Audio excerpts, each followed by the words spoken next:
wir samen weer staan.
Hello, and welcome to the Topside versus Underside Legends of Runeterra Deckbuilding Championship.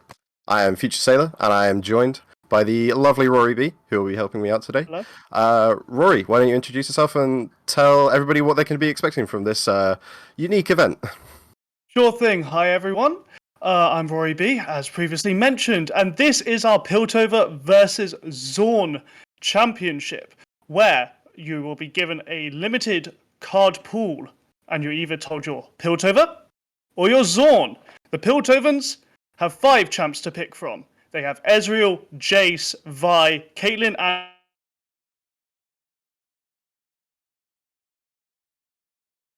And into the ether. Okay. Hopefully we can get Rory back. I'll take over for explaining the format, I suppose. Yeah. So, the champions available are those based on the region, such as you might have found in a certain Netflix show that may or may not have released recently. So just to carry on going through those for you. So for Piltover, as mentioned, you have Caitlyn, Ezreal, Jace, Heimerdinger, and Vi. And for Zorn, the champions are Teemo, Echo, Jinx, and Victor. And there are various different cards. I won't read out the entire list of how they've all been split up, but suffice to say, there's a fairly good split. Different decks available for both regions. Most interesting for me, I think I'm looking at in Zorn. I think that's probably a pretty good Teemo Jinx aggro deck to be found there as well.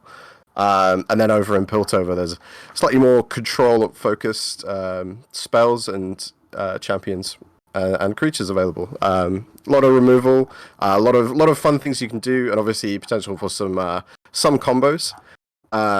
Decks aren't completely limited to just using Piltover and Zorn cards. You can add a little splash, little sprinkle of another region. So some people have elected to throw in some stuff from Ionia just to give themselves some extra tricks, some extra controlling magic that they can do. Whereas others have taken Noxus and taken some creatures just to really hammer home some of the aggro variants that you can find in this, as I said, unique format. We've also, most interesting for me is Freljord with a dedicated Poro deck. I won't spoil who's on that one, but I really hope we do get to watch a couple matches with that just to see if it can actually work. So we're just waiting for Roy to come back and we can hopefully get into game. But yeah, for now, hopefully we can sort that kind of thing out.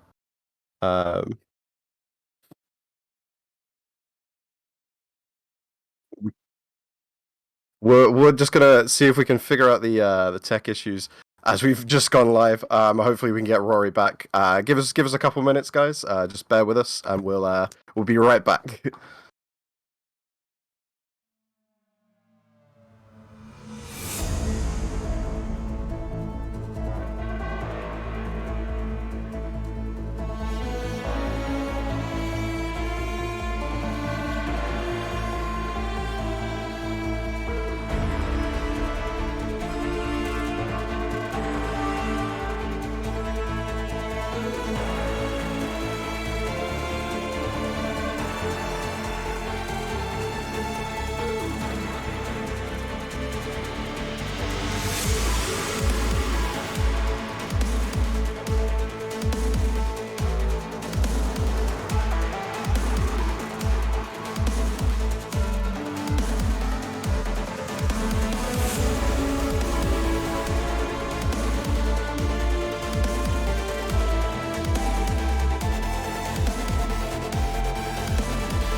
Okay, and we're back, and we're straight into the action. Rory has returned from the ether that the storm apparently took him to. Yeah, I guess a storm is really not a fan of Legends of Runeterra and decided to cut out my internet for a bit as we get into the match. Zezzy Dude versus Reaper.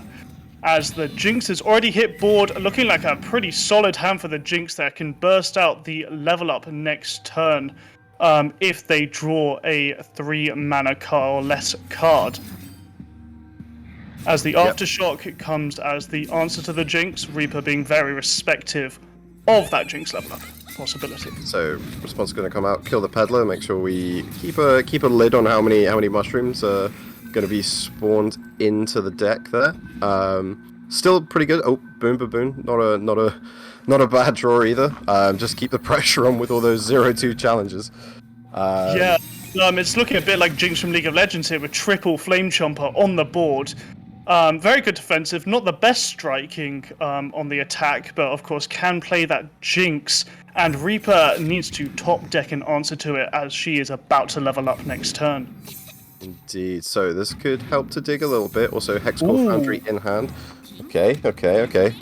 So still not quite out of the woods yet for Reaper. I think the names could be incorrect there, but for the not Jinx player, we'll settle for now.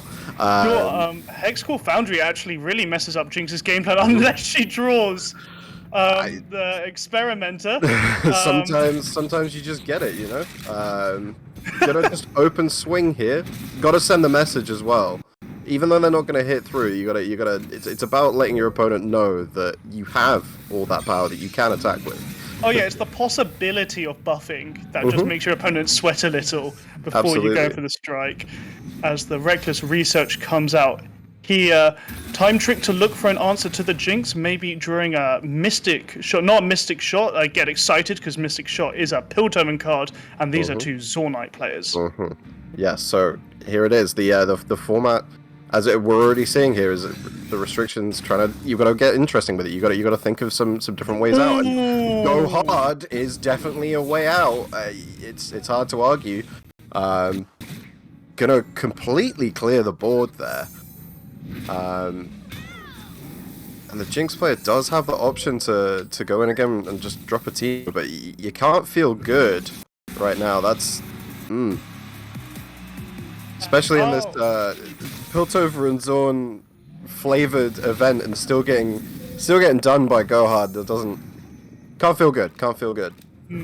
And that card just played by El Pereira is a bit interesting because you've got a Teemo who can't be morphed with it, and you've got a Jury Rig which can't get morphed with it because you play a spell to summon it. So just a 1-mana burn there. Yeah, unfortunately, Time Winder is available if you want to take out that Mo, but the Go Hard will be a swift answer to El Pereira's Teemo. I think we've just seen in the last sort of 2 or 3 actions, huge swing in the favor of Swoloist. Yeah, because it's Swole Squirrel and Smooth Soloist combined. Oh, okay. See, I'm not clued up enough on my pun game. Clearly, that's my bad. Okay, so their Teemo's down here potentially. Doesn't quite knock out that. Does it knock out that Echo? No, it's only 1 damage. It's one each. And... Yeah, right. Again, my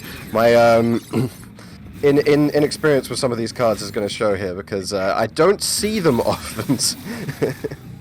Yeah, and dropping the Echo here is so good because the problem with a lot of Go Hard decks is that you just keep drawing Go Hards, and sometimes you really don't want to top deck a 1 damage drain. That is true. I mean, right now I don't think you hate it, but yeah, there are definitely situations where that's not an ideal draw. Rummage, though, if we're talking about unideal draws. Gonna block with the Echo? I guess they really want the time trick. They know they don't have enough predicts in their deck to level up the Echo, so they're just going to drop their Hexite Cat and then predict. Unfortunately, Hexite Crystal and Go Hard has a bit of anti-synergy, because the more Go Hards you get, the more you bog down your deck so you don't draw the Hexite Crystal. Yeah, you're just putting a lot of cards just into your deck there, aren't you? That's really gonna. I feel like that's gonna hurt your strategy a lot, especially if you're trying to get some more consistent draws. But I guess if you've got a way to just keep drawing more. Rummage for a. Oh no, go hard. Well, you couldn't even cast. Get excited anyway because you have to discard, and that is the first W for Smooth Swoloist. That is gonna seal the deal there. It seemed pretty over after the go hard was flipped into the other side of it. The name of which escapes me. Pack your bags. That's it. Don't worry, it hasn't been relevant for 3 metas. 3 seasonal metas. So. I still have nightmares though. I still have nightmares of that card costing 1 mana. So don't worry. Yeah, those... Twisted Fate Elise. Good old times. That deck was completely brutal. But basically the perfect whiteboard to pack your bags. And once the Jinx had committed all the cards towards trying to get a level up and was then killed, there's nothing you can really do except for hope for a good top deck. And they did not find one. They found a rummage into a nothing. So unfortunate game there, but hopefully next game they can bring something to the table. I think we're looking at So the format, do they have to win with both of their decks, right? That's it's a best of 3 win with both decks. Yeah, of course. So just gonna run it back here for El Pereira. Smooth will be bringing something different to the table though. So excited to see what else they've managed to come up with. As an opener though, how do we feel about Jinx Victor deck, I believe. Jinx Victor. Okay, interesting. Yeah. As an opener, it's very nice. You've got the obvious Time Wonder Boom Boom synergy, and honestly, you might consider opening with the Zornite Urchin, just discarding the Experimenter here. It's a bit high on the curve, or you're just gonna let the Stinky Wump hit face, only 2 damage, not that big of a deal. Well, I mean, that changes an opening play there as well. Clearly, the Zornite held because they just wanted to get a bit more information. No pressure just to play that so quickly, and now they've got this perfect curve so we can play Boom Baboons into Jinx. We've got a removal spell that we can hold up or 2, and then a couple turns after we drop Jinx, she will flip, and assuming Smooth doesn't have an answer, which I think we can safely say there might be one. Well, they have the Noxian Diplomacy in hand. Yes. So if Jinx uses Get Excited 2 level, you may be able to cut in with the spell order and take her out because she only has 3 HP. Ooh, yeah, it just depends how aggressive El Pereira wants to be. I guess we'll have to wait and see how they decide to play that one out. For now, just some back and forth, developing a board. No one really wanted to commit to any big attacks just because there'd be some very unfavorable trades, I think, for both sides. It doesn't really make much sense for anybody to be slamming in just yet, but I feel like that might be about to change.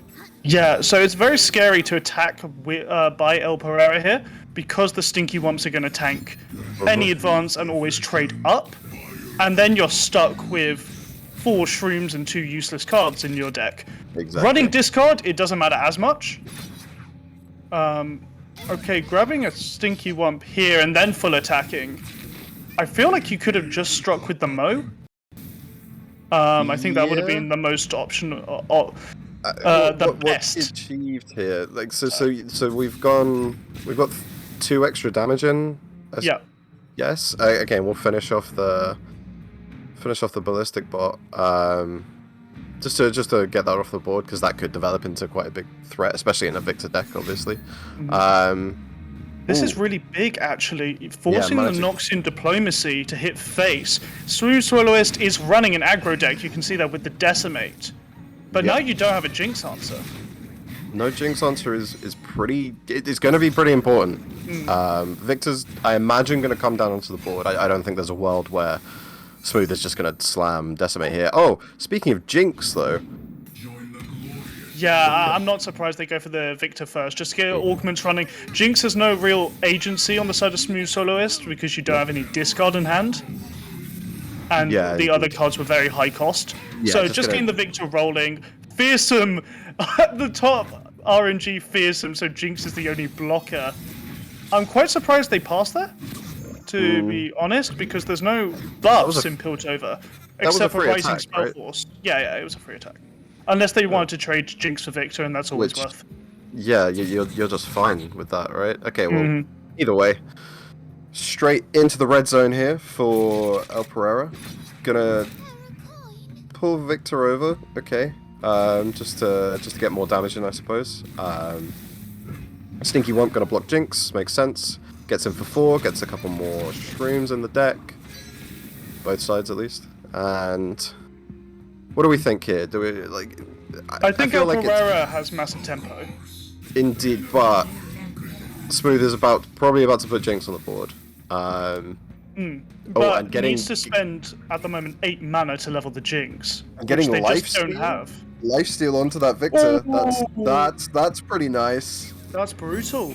And again, still the only well, two blockers, I suppose. And do you like an elusive Jinx? Because I like an elusive Jinx. Yeah, that seems really fine and absolutely. No, you know what? I don't like an elusive Jinx. I like a elusive Sump Snipe worker. It makes sense as Jinx is running quick attack. I suppose, but you're pretty much obligated here to block Victor, right? With the other 4/3. The is it Undercity guy? That's the card, right? Sump Snipe Scavenger, I think it is. Okay, well, it's big in the meta. A lot of S's. Yes, is what I mostly remember. Oh my! It gives it Scout. I mean, I don't know how valuable Scout is here. I mean, if Victor survives the attack, which probably doesn't. It's unlikely. Yeah. But if he does, that's full. You're back to full. That's Smooth back at 20 against this aggro deck, which is bad news if you're an aggro deck. And we can see one of Legends of Runeterra's subreddits' favorite card there, the Used Cask Salesman, doing 2 damage to each Nexus with the used casks or caustic casks. Okay, so we see, which isn't that good when you're behind on tempo, such as Nexus great. health. Pretty great when you've got 5 power of life stealing, scouting, fearsome nonsense. Is that, I suppose. Okay, so here's a blocker. So Victor can now be blocked by something other than Jinx, which is good news for our Pereira. So I guess that's good. And also taking out the opposing Jinx, obviously a good thing too. Gets the Super Mega Death Rocket. I think yeah, this is probably our Pereira's game at this point. Yeah. So what's so big is you can block with the Augmented Experimenter there, and you get the Super Mega Death Rocket, killing him because it does 1 wide to the board. Yep. And that's probably going to be all she wrote. So the used car salesman can go down as another blocker, but I think it just doesn't look that great from that point. I like not attacking here. I think just leaving Victor back as a blocker isn't the worst thing you could do. Baiting out the rocket so you can play the car salesman, just so he doesn't take that extra damage. Maybe you use him as a blocker too, just to try and stay in the game. But it's pretty dire straits now for Smooth. Yeah, and I think the best you can hope for is that you augment Tough onto the Victor so he can survive the third augmented experimenter of El Pereira dropping onto him. But even then, okay. So no, just full slam here. Makes sense for the lifesteal. Right. Yep. Just get in with either the trade or the elusive, just to get that damage through. And you've got to get excited in hand. You got to get excited. That's I think it's a guaranteed win for El Pereira here with the Jinx. Get excited absolutely. in hand. Yeah, I mean, Victor has no combat spells, so. Yeah, we just kind of assume that there's no answer to that, and then okay, just passes. No? Okay, cool. Oh, just BMing now. I feel like they're going for the augmented experimenter win instead of get excited.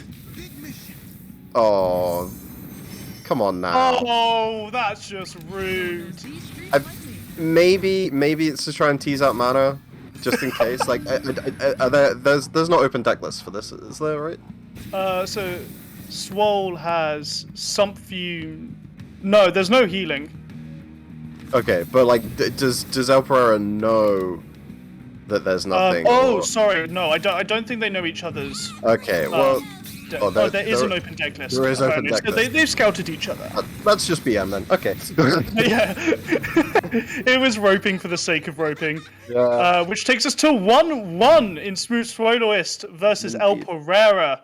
And once I think we're going to see a return of that aggro Victor Jinx deck because of it. Gonna have to be, From the yeah. side of Smooth Soloist. Hopefully they can get a bit of a lower curve, maybe getting a more early Boom Crew rookie to put some real pressure on that Nexus health would help them out this time around. But he's going to be going up against it's an Echo Victor list that El Pereira will be running, which it's a fairly similar. So it has Hexcore Foundry, lot of spells though. Just removal, some tricks, a bit more removal just for safety, you know, just to be sure. Counterfeit copies is in there as well, I guess to help with Echo. Yeah, this one actually looks really interesting. I think this matchup would be a bit more exciting than what we just had there, which was just it faces the place, I guess. But okay, we're going straight into it here. Okay, so turn 1 player of Fallen Feline looks good. My plans. Just go straight in. Into the red zone. Of course I'm ready. Followed up by a Boom Crew rookie. Okay, so yeah, we're seeing a fairly aggressive start. Yeah, I think we just lost Rory as well. Nope, so I'm back. Hello. Immediately This is a straight really back big to storm. Well, luckily, okay, you haven't missed much. No. Some fairly straightforward opening plays, but And the Boom Yeah. Crew rookies I was hoping for are coming out on the side of Smooth Swalloist, which is very Yes. nice. That's going to push 4 damage to Nexus if they decide to attack with both of them. I don't see a situation where you wouldn't. Oh, but maybe they do. well, I mean, one's definitely. If you attack with both, one of them definitely dies. Well, one of them definitely dies if they attack with one. Anyway, because you just block it with Practical Perfectionist. Yeah. So the options are don't attack or attack with all. I think this makes the most sense. In an aggro deck, it's mostly best to attack. Absolutely. Most times. And El Pereira, okay, managed to predict for some more removal. Was looking a little light on it at the start there, but hopefully should be able to stabilize here a bit for them as they are. Ooh, Karina Varaza. I've not seen that in a long time. Yeah, I mean, makes sense to play it here because the effect is pretty powerful if you can make it to turn 9. I have some question marks about that right now. But okay, another get excited. Yeah, that makes sense. Can probably answer most things that Smooth can put on the board now. It's just whether Echo is going to be enough to develop further and actually close the game out before Smooth's able to re-establish a board presence. I think is going to be the main thing. I want to point out, just last turn, that was a really nice play by Smooth Swallowist by using the used cask salesman, because it created 2 blockers. And if those blockers weren't made, then that's 2 4/4s trading with your aggro deck. Yeah, which is a giant attack that nobody wants to be on the receiving end of. I feel like now, yeah, so El Pereira is definitely going to be in the position where they're forced to block here. Oh, I'm gonna clone. Okay, not going in with both. Loses one of those 4/2s for 1 at this point.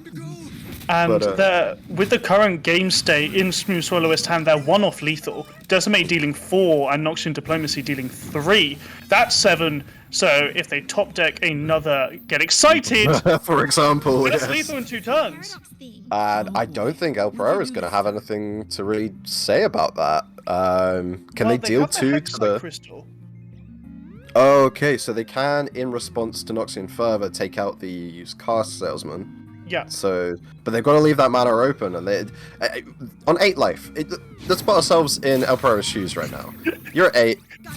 You're feeling pretty safe about stuff, and now there's a 2/5 on the board. Okay, well it's gonna block. I just want to mention, this is the only time Golden Crush Bar has ever been useful, and that's blocking a 4/2 quick attack. I mean, you know, there's a place for everything. Yep, that's true. That's what I really love about this tournament, to be honest, is having such a restricted card pool Okay, so there's has the allowed them to branch into these more niche cards. yeah, and right now paying dividends because Alperera just doesn't have a response for this Noxon Fervor that's going to go through. That's going to put them down to 5. So yeah, still 1 off lethal with the Decimate that's in hand. I think that's it. I don't think there's a way out here. 7 mana next turn, so they can't do it in one fell sweep. Can't do it in both, but like, what can they? That's draw true. here? What can El Pereira really do? There's no way they're doing another... 16. That's just not happening. Well, you know what they could do? They can top deck a Chrono Break. And then counterfeit copies. And strike with the leveled Echo and create a 0 mana search for a card and find another Chrono Break, and that will allow them to rally. Okay, which would put them to not dead? Dead in a counter to a fast speed spell on 7, because they have Hexite Crystal, which does 2 to Nexus as well. But unfortunately... Unfortunately, they didn't top deck a Chrono Break, so that entire monologue was wasted. You know, it's always fun to have these little thought experiments, but, you know, commiserations to Alperera here. Not out of the tournament. This is a Swiss format, so they will continue to battle on and hopefully make it to the top 4. But yeah, that is gonna be it for the Echo player here, unfortunately. Bit of congratulations to Smooth here on the first win. Always good to get that first dub on the board, first round. It puts you in a good mind state. You know, you're feeling like you've made the right choices with the cards that you put into the deck. Feels like everything's going to go your way, and hopefully they continue to win out the rest of the rounds. Yeah, and so we've seen Victor Aggro do very well now, which is lovely. I get it. Victor Aggro, like you can make him big. You can give him a bunch of cool keywords, like we saw there, and that can work apparently. Yeah, interested to see some more takes on it. Disappointed with the Teemo Jinx aggro list there. Sorry, I'm just taking a look at it. But I feel like they could have done more, like maybe added a few, thrown some Noxus in there just to get some like beefier units onto the board, create a few more threats, because the way that kind of played out, there was a lot of 0/2s on the board, and not many big hitters that could really threaten any kind of lethal most of the time. It was all sort of on the back of Jinx that the aggro was happening. So I'd like to see some different variations on that from a few other people in the tournament. Yeah, and the way Zorn really works is all their spells are direct damage or damage to a unit, but no protection for yourself. Which means you might want to maybe branch. We saw Noxian Diplomacy being branched into because you can protect your own units by making them hit face with the spell. Basically, so what I mean is, if a spell is targeting them, they can mitigate that basically by trading into Nexus damage. Yeah. Or you might decide to run Ionia, either with protection or recall. It's a bit fringe, but you might want to do that if you really go all in on one concept. Yeah, I can see Ionia working in some sort of like in a much more controlling list. Where you'd throw in Nopify or Deny if you really wanted to. I don't know how much of a fan of that I'd really be, depending on the champs that you got. I think a few people have done that, though, or they've at least splashed Ionia. So, interesting to see what they could do. But, yeah, for now, we're going to head over to a break while we wait for the next match to get ready. So, stay tuned. See you then.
Tell me where do I go?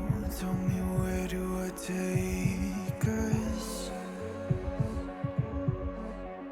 Your heart is starting to slow. May the water be safe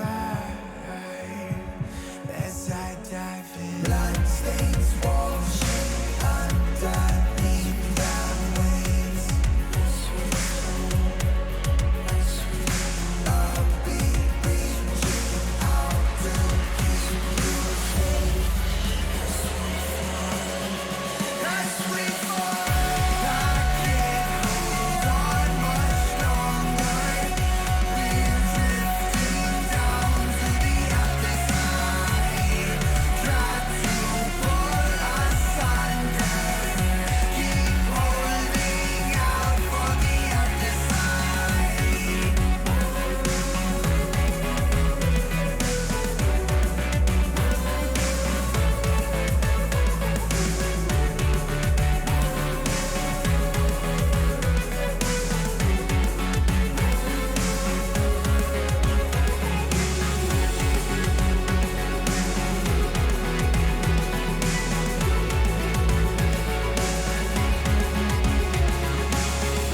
Tell me where do I go?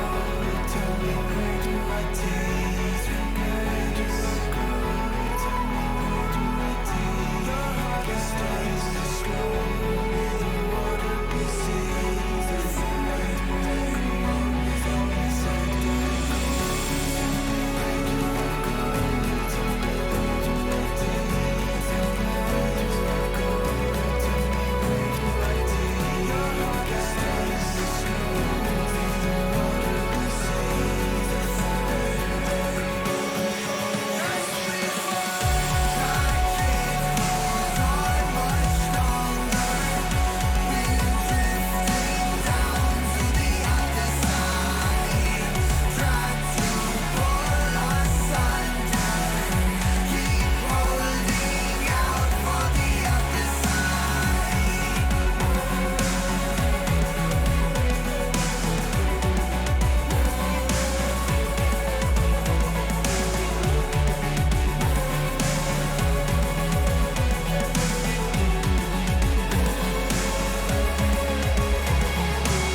Welcome to the world, no heroes and villains. Welcome to the war, we've only begun. So pick up your weapon and face it. There's blood on the ground, go and take it. You get one shot to make it out alive. So higher and higher you chase it. It's deep in your bones, go and take it. This is your moment. Now is your time, so prove yourself and rise, rise. Make them remember you. Rise, push through heaven. Rise, rise. They will remember you. Rise. Welcome to the climb up, reach for the summit.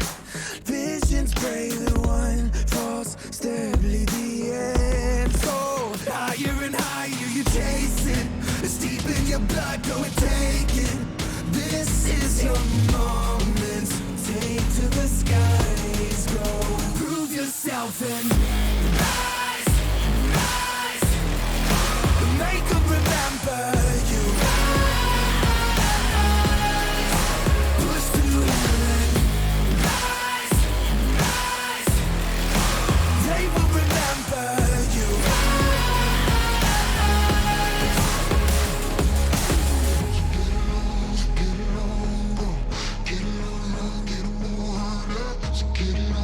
Get it on, go.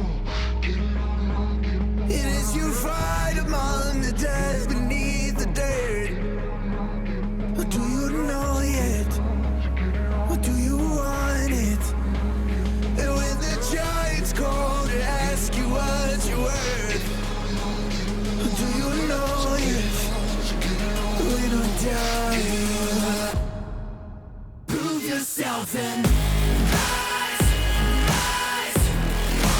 Make them remember you. Push through hell and rise, rise. They will remember you. Prove yourself and rise, rise. Pick up your weapon and face it.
And we're back for the Topside versus Undercity tournament. We've just seen a Zornite match, and now I believe we're getting into a Piltover face-off. Piltover is a lot slower, I'm expecting, than the Zornite games.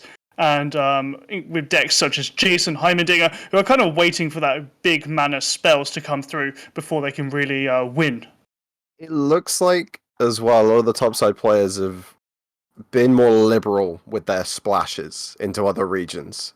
Just taking like a brief look through here at some of the decks, and it looks like we've got a little more spice, a little more flavor going on. Obviously, the Bandlewood stuff I'm seeing in like a Caitlyn Ez deck. There's a bit of Targon. We all love Targon, obviously. Nothing like following the balance changes a couple patches ago. They're fine, and we don't have to complain about them anymore, which is great. Yeah, like I'm really. Summer. Oh, sorry, go on. Yeah, really hoping just for a bit more back and forth. I think we're going to see in this game. A bit more interplay, some counterplay, that kind of thing. Less, here's my board state. Is this good enough? And more like, I'm going to try some stuff here. We're going to slowly develop our games and just see where we go from that, which is it's going to be exciting. I'm really interested for this one. And good news, everyone. With big ticket spells being on the board, that means mini-morph. That's right! For all you Jace fans out there, the 6-mana burst spell that spawns everyone's favorite Minity is around. I believe in our match we're going into, there is a Jace Heimer deck. We'll see if they're running a mini-morph once we get into that. But Also, I think with more reliance on not finishing quickly, it lets you define your strategy more. 100%. Yeah, you get a bit more of a chance to actually try something other than just smashing face, which yeah, again, like I've said, going to be really interesting, really cool stuff that you can experiment with. You got a bit more room, despite the restricted card pool, obviously due to the theme of the event. I think you get a lot more chance to really push the boundaries. Some of the ideas that we've seen try and surface in the meta a little bit, but have never quite broken through to that sort of like above like a tier 3 deck. Honestly, with a lot of Yeah. these, yeah, which I'm hoping we get to see something really cool. As I've gone static apparently, and the whole stream has gone. and the whole stream, but you can hear But you're me. still here. But you're But still I'm here. still here. I've just turned off the lights and I'm back. With the But what I magic was of the gonna internet. say is, yeah, the rain really doesn't like me tonight. Apparently, What I yeah. was gonna say is, with one champ larger in the champion pool available, it means we're more likely to get meta decks. And we have 2 meta decks in Piltover, and that is Ezreal Vi and Jace Heimerdinger. These are classically very good decks together. Obviously, Ezreal Vi, I believe, ran Shadow Isles as a splash classically. Yeah, just throwing some extra removal, I think, is what that was for. Just some like and a bit of card draw, right? You'd play Glimpse Beyond, Yeah, and then you'd have just some straight kill spells in there too. So yeah, with might be a bit a more single limited on that. atrocity. Yes, yeah, just to either get the job done or yeah, just throw a Vi at their face, that kind of thing. Okay, so yeah, we'll get our players ready in a second. Match is just coming back up, and we can start discussing the decks that they're gonna run. But so a good overview. I think positive vibes going into this. So hopeful for some interesting games. Hopefully not too much mini morph. Because you know. We'll say it. I'll say it. It's not a fun card. I don't think it's a fun card. I think it's broken. I'm very sad that it didn't get nerfed in the patch. And it's a little. It's just too strong. It's too good, man. It's pretty good. It kind of reminds me of the Demacian Icon die card when it was burst speed.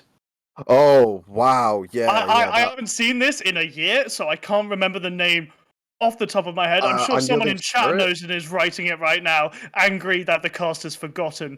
But yeah, Unyielding Spirit. Unyielding Spirit. Yeah, I was right. I was coming right. in with Quinn of all champs. Always thought that was a weird support card for Quinn, but yeah, it has reminiscences of that. Yeah, 100%. And like, what honestly feels a little more. It's more feels bad.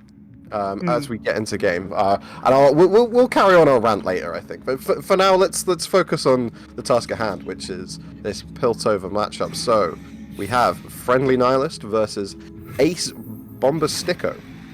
Good names, Great names. Like, yeah, but just excellent, top tier. Like before the match begins, I'm already on board.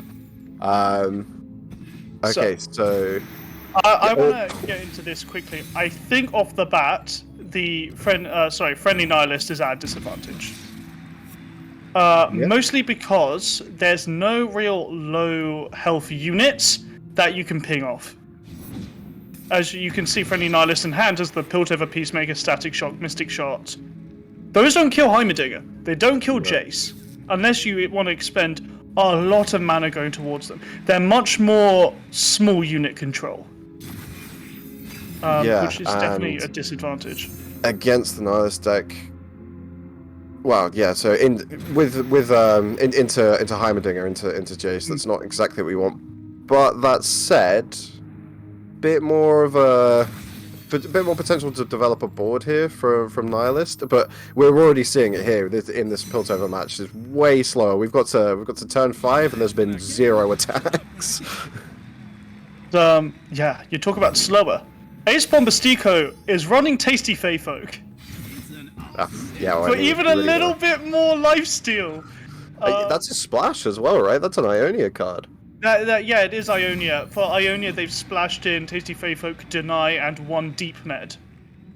For that spell draw. Very useful when you're running a Heimerdinger, of course.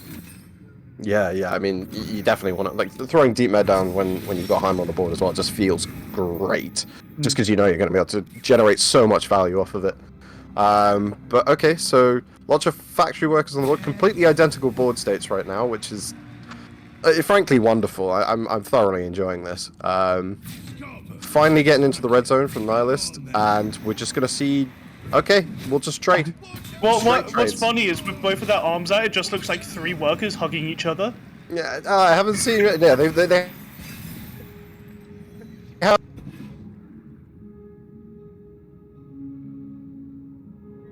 Okay, well, I believe Future Sailor's mic has slightly gone off, so it's just the Rory B show for now.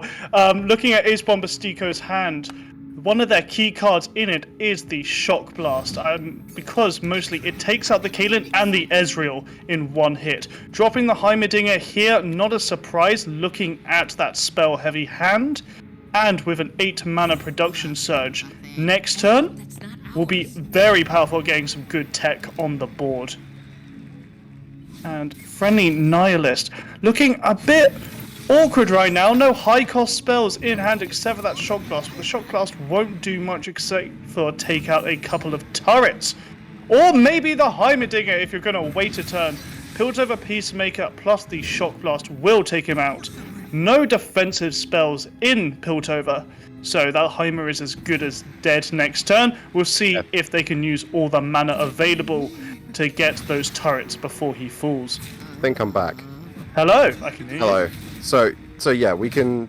A 2-for-1 on the Heimerdinger is not generally what you're after, but it is dead to Mystic Shot, dead to a couple things here.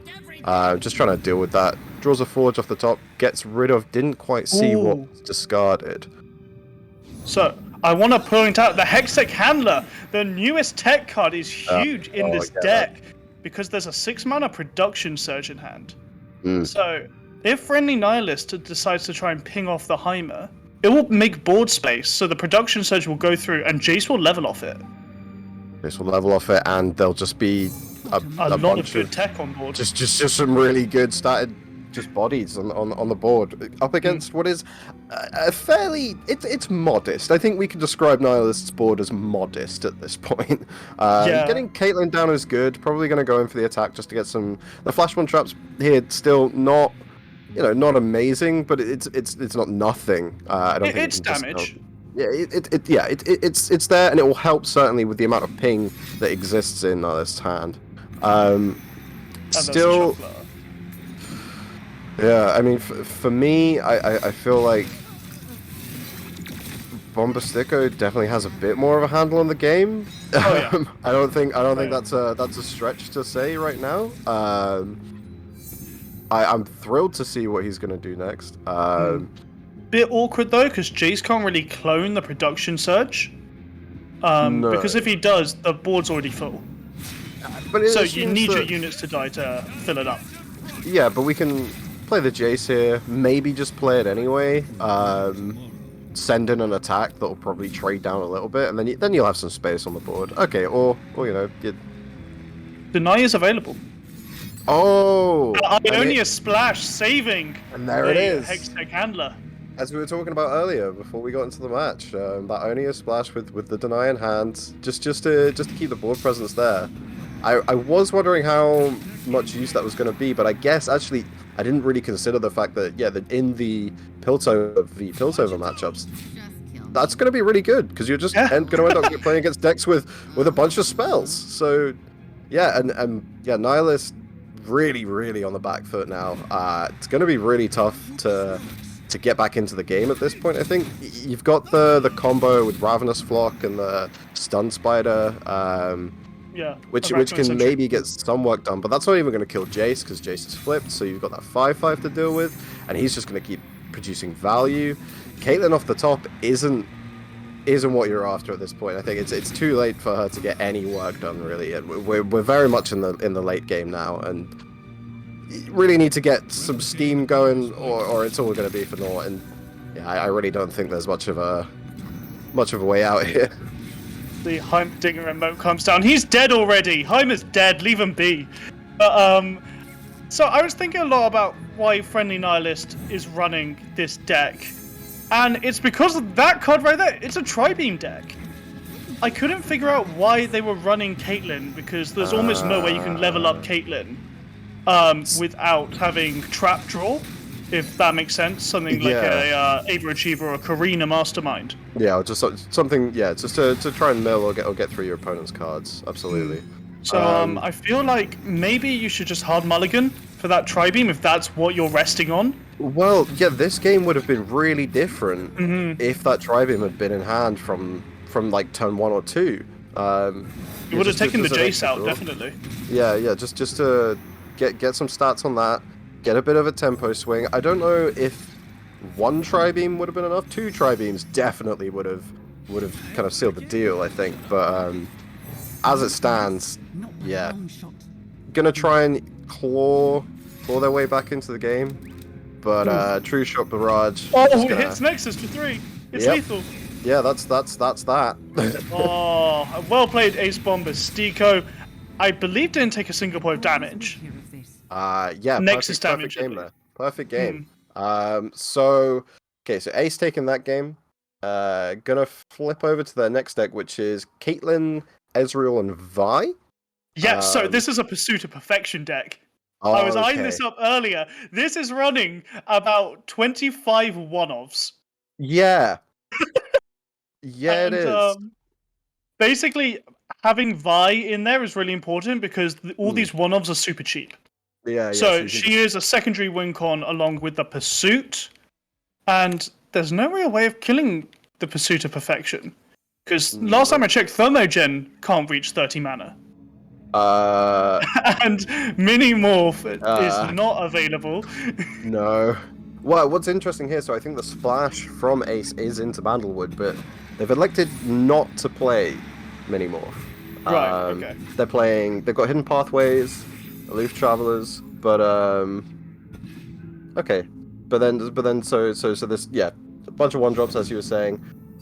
Playing a Gotcha as a one-off is it's a move I wouldn't take, but you're welcome to try. Mileage may vary, all that kind of stuff. And Friendly Nihilist also is just on the run back, or no? Yeah. With the Tri-Beam, yeah.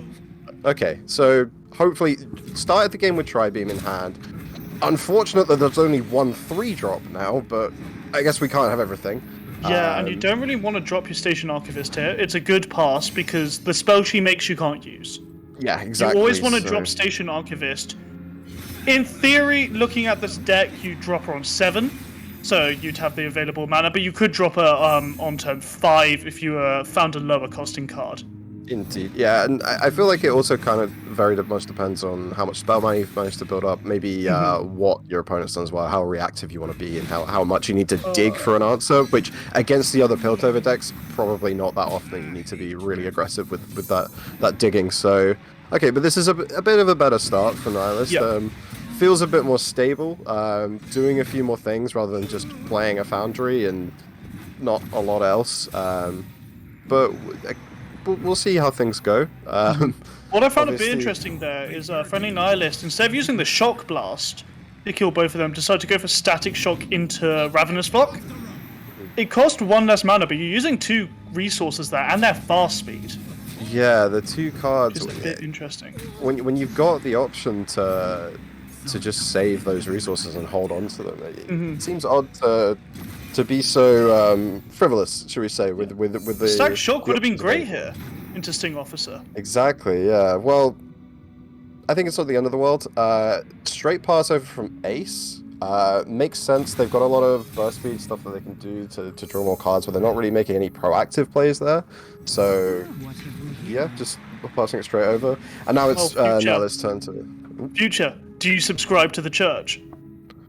There's a few churches, so you're going to have to be more specific. I'm talking about the Church of Glorious Evolution. Okay. Because that's in Ace's hand right now. I thought they were going to drop it this turn, to be honest. Yeah, that was an option. Could have. It would have made everything cheaper, which is very good because they have quite a between 3 and 6 costed hand, which is very nice to make between 2 and 5 costed.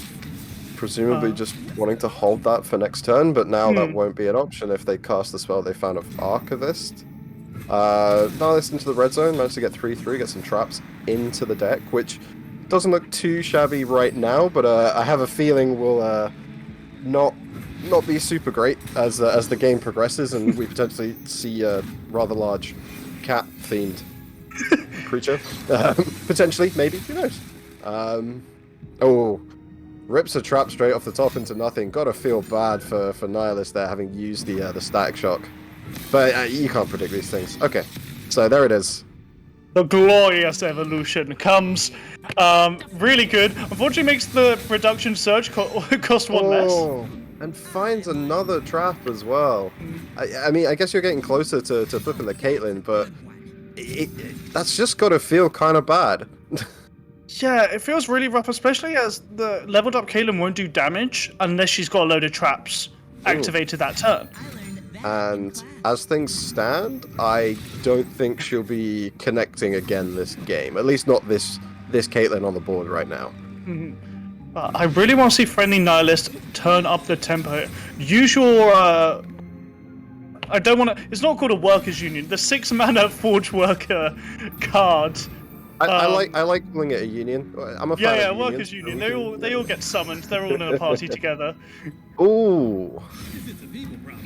What do we take? Anomaly? Oh, True Shot Barrage. Okay. But looking at the anomaly, they've splashed Noxus of it for Captain Farron and Ravflock in Friendly Nihilist deck. So not many great 6-mana cards from Noxus that it could have turned into. Yeah. Mostly synergistic with other Noxian cards. Yeah. It's a lot of just trying to help that kind of game plan, which isn't really what Nihilist is going for here. So okay, but True Shot Barrage actually, I was gonna say I'm not sure how useful that's gonna be, but into this current board, not dreadful. Obviously can't cast it this turn, but for now, just gonna get into the red zone. Yeah, I agree with those blocks as well. Presumably Caitlyn getting Mystic Shotted there. Connects for 2, no traps going down. Happy to trade into a 6/2 though, I think. I still keep some board presence. But Ace is hanging on. He's taking a little bit of damage, but So I see Pursuit of Perfection in hand. I also may have spotted this as well. Which is very scary. We can't see at the moment what number they're on, but it's got to be close with the turning into over 10 mana. 17 out of 20. We have 18 now. 18. And now Okay. 19 with that progress day. And that's going to be 20, I'm pretty sure. Oh. And you know, they can ambush the cat. Okay, so, yep. Make it a elusive hit. Gonna wipe that board state out, but oh no. That's just me. Yeah, no real answer at the moment. Just beating out any removal spells that Friendly Nihilist could have. I don't think there's anything in Friendly Nihilist deck that could ever stop a Pursuit of Perfection. No, but as in always good regions to- at all, there's not anything, I believe. I mean, mini morph, but that's not It's- in Nihilist that's deck. We nonsense. know. Yeah, we know. Well, obviously, Ace knows the deck list as well. So always good to sequence correctly and play through as you should. But yeah, there we go. Here it is. Wait for one moats come out here. Oh, it's the sad part. Oh, the sad one. Oh no. And that's well, okay, not quite gonna be it. Oh no, I think no, there's still the way to ambush it. Yep, of course. And Yeah. 2-0 in swift fashion there for Ace Bombasticco. So congratulations over to them. Really happy we got to see the submersible win, the big cat coming through. Not submersible. What is the creature that comes out of it called? What is Pursuit of Perfection into Cataclysm. Cataclysm. Is it? No, catastrophe. It's catastrophe. Some cat-based So- pun. Okay, so Yeah, congratulations. That's exactly what I wanted. I think that going into these matches and looking at Piltover, like we said beforehand, it's going to be a lot slower. There's going to be some more stuff you can do, again, we got to see one of those like tier 3, tier 2.5 Yeah. maybe decks with the big cat actually come through and like do something cool, which you don't get to see on ladder. Yeah, thrilled that I got to see that go off. And honestly, with the way that Catastrophe deck worked, that could be viable on ladder. Because you're running so many one-offs, you can't really reliably splash into another region. And in that, they chose to splash into Demacia. Because I think it's the Silverwing Vanguard. Yes. The 4 mana that Last Breath creates an elite in hand. Yes, yeah. The 5/4, right? When it Yeah. They utilize that to basically get another random card in just hand to to keep stack towards. generating. Yeah, that makes sense. But I wouldn't advise doing Catastrophe at the moment with mini morph and recalls or the fashion. But just a bunch of ways just to shut that down. I think also it's probably worth noting that if you're going to play a deck that wants you to play a bunch of different stuff and one-ofs, you're probably looking at Bandle Tree. Because that card says win the game rather than create a I mean, obviously a Catastrophe, you know, a 30/30 in theory says win the game, but yeah. But Catastrophe doesn't die to Aftershock. You know what? You've got me there. It doesn't die to Aftershock. That is my gameplay logic. Yeah, everyone just plays 3 copies of that card because it's so good and so versatile. Oh yeah. You're always going to 4 run mana into deal it. 3 is peak balance right there. Hopefully, we should be getting into a new game pretty soon. I'm not sure which region we're going to see, and we can try and figure it out when we get in there. But oh, yeah, and here we go. And cool, that'll be GG. With all I saw there was like 3 aloof travelers that are like 6 power, just slamming face. Oh, and it's just me on my own. The powers, they not only have they killed. Don't count me out too fast.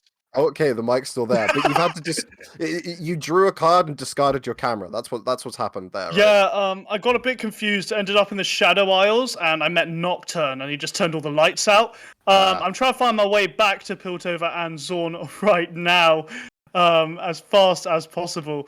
But until then, So we've seen both Piltover and Zorn play now. Yep. What do you think of those 5 games is the stronger region? Obviously, it's a tiny sample size, and I'm really putting you on the board here. But what are you thinking? I mean, again, so the aggro deck, the Teemo Jinx aggro deck, or the Victor, the aggro from Zorn, as I was kind of looking at, like I said at the start, it looks strong. It does look good. But even then, that like the Catastrophe deck, I think would be fine into that. You've got so many ways to block their creatures, so many different things you can do just that you don't care about. They're all completely expendable. Your board state is meaningless in that deck because you just need to get to turn. What was that? Turn 9? Turn 10? Maybe. I think it was turn 12. It might be because they'd had 10 mana for a while. Oh yeah, but against I feel like they probably could have done a few more things. You can speed up that a little bit. And I want to say that you'd be fine against it. Maybe the aggro deck has a small advantage if they get the right start and if they get the right draws. But even against the Tri-Beam deck, we didn't obviously see the best of it there. But a Tri-Beam deck into an aggro matchup, that's really strong. That's going to win you games. You're going to kill their big threat, especially because their biggest threat in most of those Zorn decks is just Jinx. You're going to kill Jinx. You're going to make a pretty big dude that's going to have a nice fat butt on it that can block with. And you'll be okay. So yeah, it's got to be Piltover for me. I think the card pool is just a bit more diverse, has a few more answers, and just has more interesting stuff they can do than just aggro, which seems to be the best that Zorn can offer up at the moment. And interesting point is, you may be hearing an echo. An interesting point is that Ezreal's package is very good at going into Swarm. Absolutely. And a lot of Zorn discard, which we've seen a lot of because Jinx is the most powerful Zorn champs, in my opinion, are 1 mana and 1 HP, 2 HP. Yeah, exactly. And I mean the other yeah, Ezreal's package, like you were saying, with the Mystic shots, with him being able to connect and just produce as much removal as you need. But also I think another card that I didn't mention and that we haven't thought about, True Shot Barrage into any of those zone decks is actually quite strong. Just saving up some spell mana, because you're happy just to hold on to it, and then on turn 4 potentially just play that, and that's probably going to be a pretty good swing for you. Yeah, I've seen a lot of Piltover decks running one-offs of it. We're quite lucky to see it in 2 games back-to-back. Yeah, that's true. But it's seemingly pretty good, even into tech. It's not that bad, because most tech is 1 HP on a pre-level timer, so it can ping off 3, and it can hit face. Yeah, And burn is very useful. It just does everything that it needed to in this, I say current meta, in this meta that we're looking at, and what we can see that's kind of sort of developed, I guess, in the deck building is, True Shot Barrage seems to have, it's got a place in a lot of matchups that can be really useful. But unfortunately, we're not going to get to see Piltover versus Zorn for a while yet. That's only going to happen right at the end of the finals bracket. And for now, Swiss is still happening. But that's the games that we've got for this round. So we will see you in round 3. See you soon.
Tell me where do I go? Tell me where do I take us? Your heart is starting to slow. May the water be safe as I dive in. Bloodstains washing underneath the waves. I'll be reaching out to keep you safe as we fall. I can't hold on much longer. We're drifting down to the other side. Try to pull us under.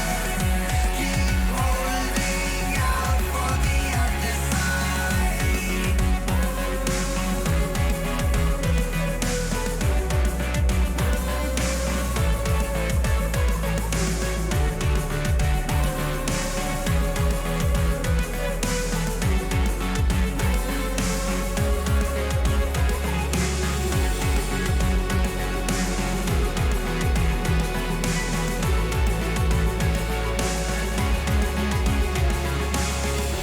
Tell me where do I go? Tell me where do I take? Where do I go? Tell me where do I take? The heart is starting to slow.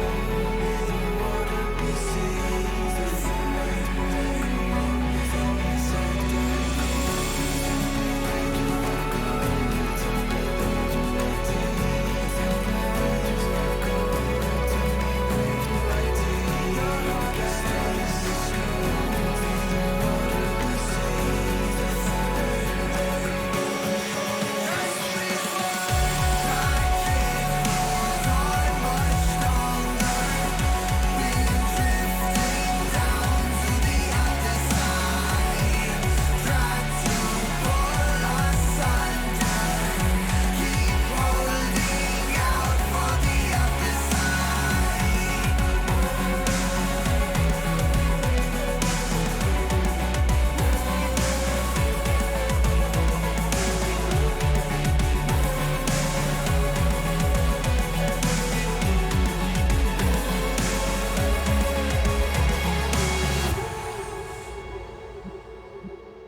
Welcome to the world, no heroes and villains. Welcome to the war, we've only begun. So pick up your weapon and face it.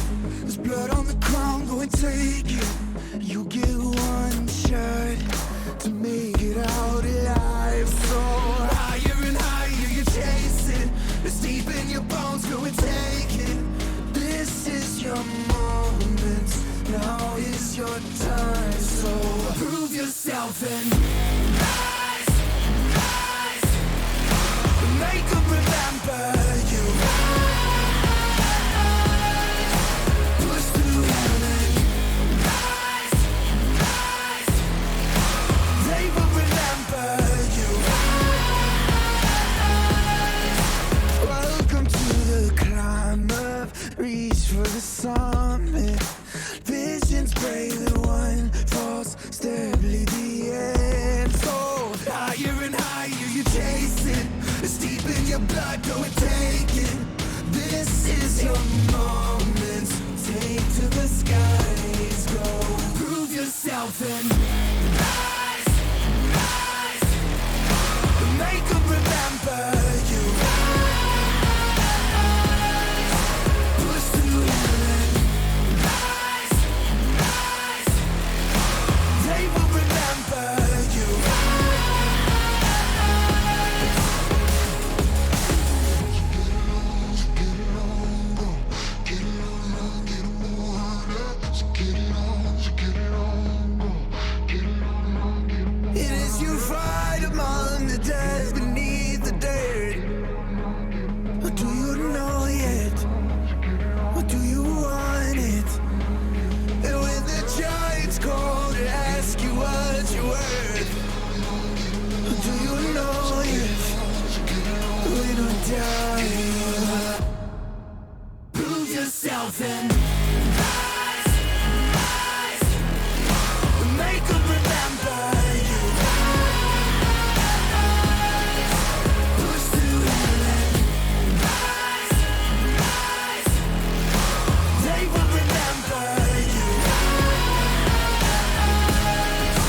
Hello and welcome back to Topside versus the Undercity.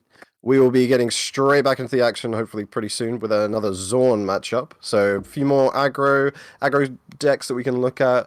Maybe we'll see some variations on that style of strategy. I'm hoping we get to see something a bit more spicy with a few more splashes. I think that's what was missing from the first list we saw was some extra regions. So what do you think? What would you be looking for in a Piltover, a Zorn exclusive aggro deck?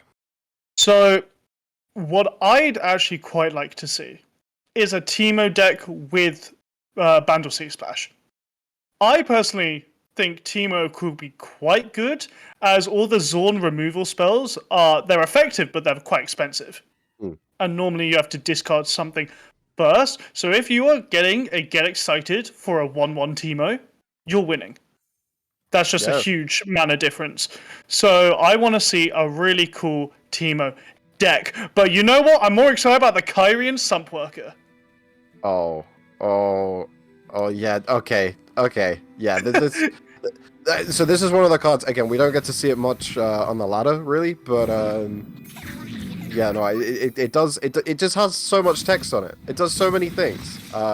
Pretty standard opening here. Well, we'll see it next turn, I suppose. We're gonna get a Daring Pro down on the ground.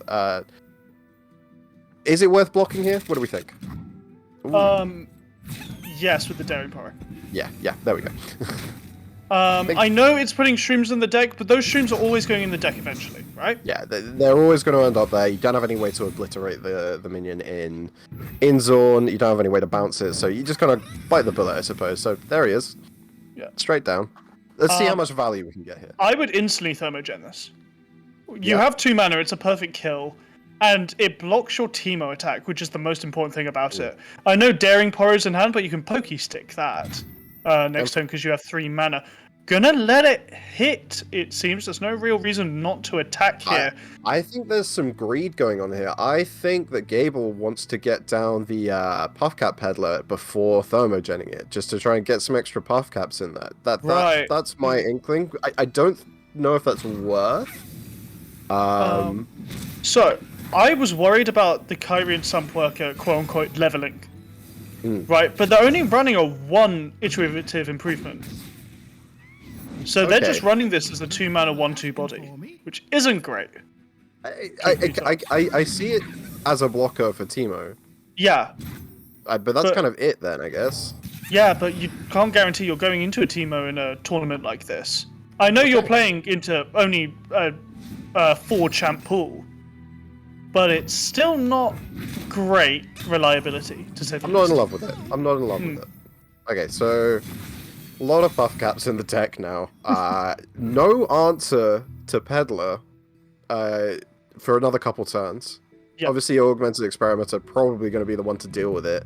However, Gable now has Echo in hand as well, so Gable has a lot of threats to put on the board. Not to say that Anderson doesn't as well. We're going to see Jinx here with again, no follow-up from Gable to deal with that. So I think we're seeing this Zorn matchup again, right? Both players are just going to put things on the board, and one player's board is going to be better than the others. Definitely. What I'd like to see here from the attack is Flame Chompers grabbing Ballistic Bot and attacking with Jinx and Daring Porro. And just leave the Stinky Womp is a really good blocker, especially when that Ballistic Bot's going to get big. Because not only is he making his own created card, you've got the Puff Caps made by Chump Wump, and Echo's Echo's spell that he creates, the 2 mana Predict, that has just left my mind for a second. Time Winder? It's not Time Winder, that's the discard 1, deal 2 damage. I'm sure when it pops up on screen, I'll feel silly. It's Cold Shot, right? Is it Cold Shot? It's Time Trick. Thank you, our producer.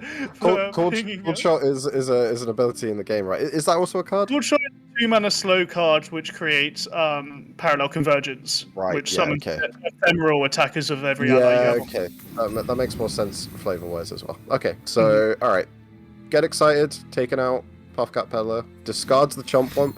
Kind of makes sense. Probably wasn't going to have an opportunity to play the Puffcap spells before you're dropping Augmenter. That's such a good top deck. Oh, what did it?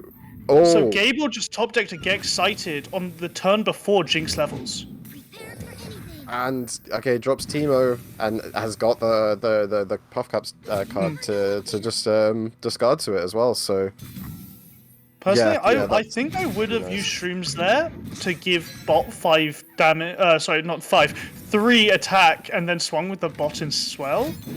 I'm not a huge fan, and yeah, I know they're playing safe to kill the Jinx, but you could do think that that's- before the spell goes through with Augmented Experimenter anyway. Yeah, there's just kind of no reason not to attack with the bot there as well, right?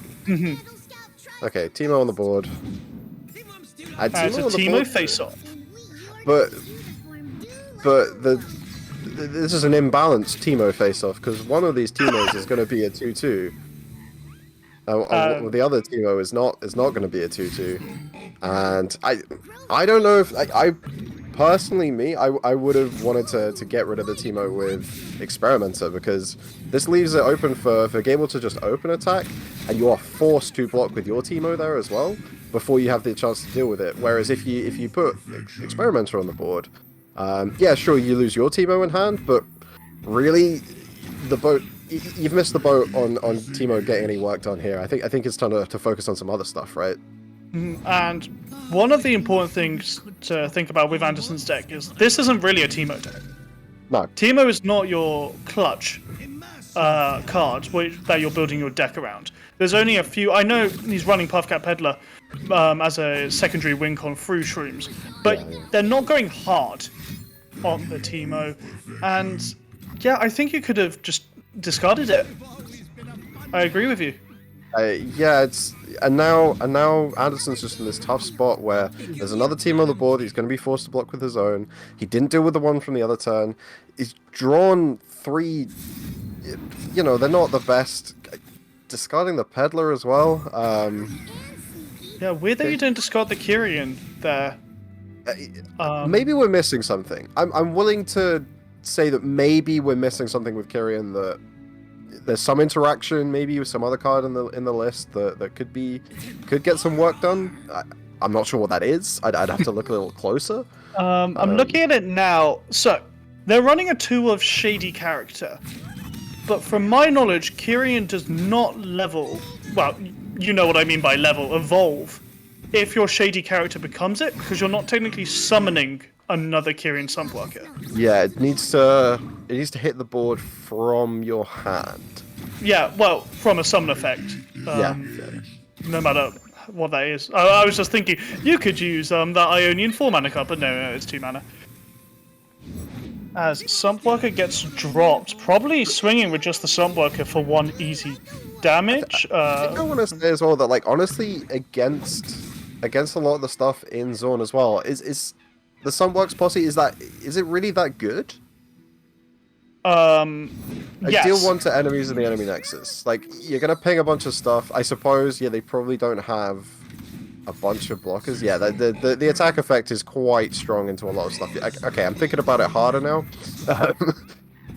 But yeah, just it's a 4-2 elusive, deal 1 to everything. I think it's really strong, but I think if you're ever gonna put in a deck, you really need to help it out a bit more to get that summon condition.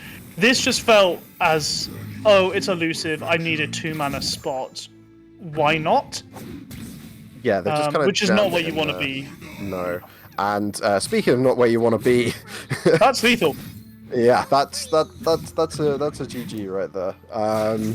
Yeah, there was a lot of show. I know we didn't really talk about what just happened, but I feel the game was over. We sort of knew that. There was a lot of showboating there from Gable just to put puff caps in the deck, but didn't need them. Straight into the face. Anderson goes down. We'll get a game 2. Interested to see what we get now. Will Anderson run it back with the Teemo Jinx deck, try and aggro them out again, or will we see something different? What do you, if ideal world? Yeah. What would you want to try and activate the Kyrian Sunblocker? What of available cards? What do you think would be best? Run a 3 of iterative improvement. Not only is it really good with Kyrian Sunblocker, you can also use it on a Chump Wump if you really need to in a pinch. and that makes a 5/4 body and gives you 2 more mushroom clouds to be able to use. That's a Chempunk Pickpocket. I don't think I've seen that card in a while. If that went too fast for you and you've never seen that card before, I don't blame you. But it is Nexus Strike.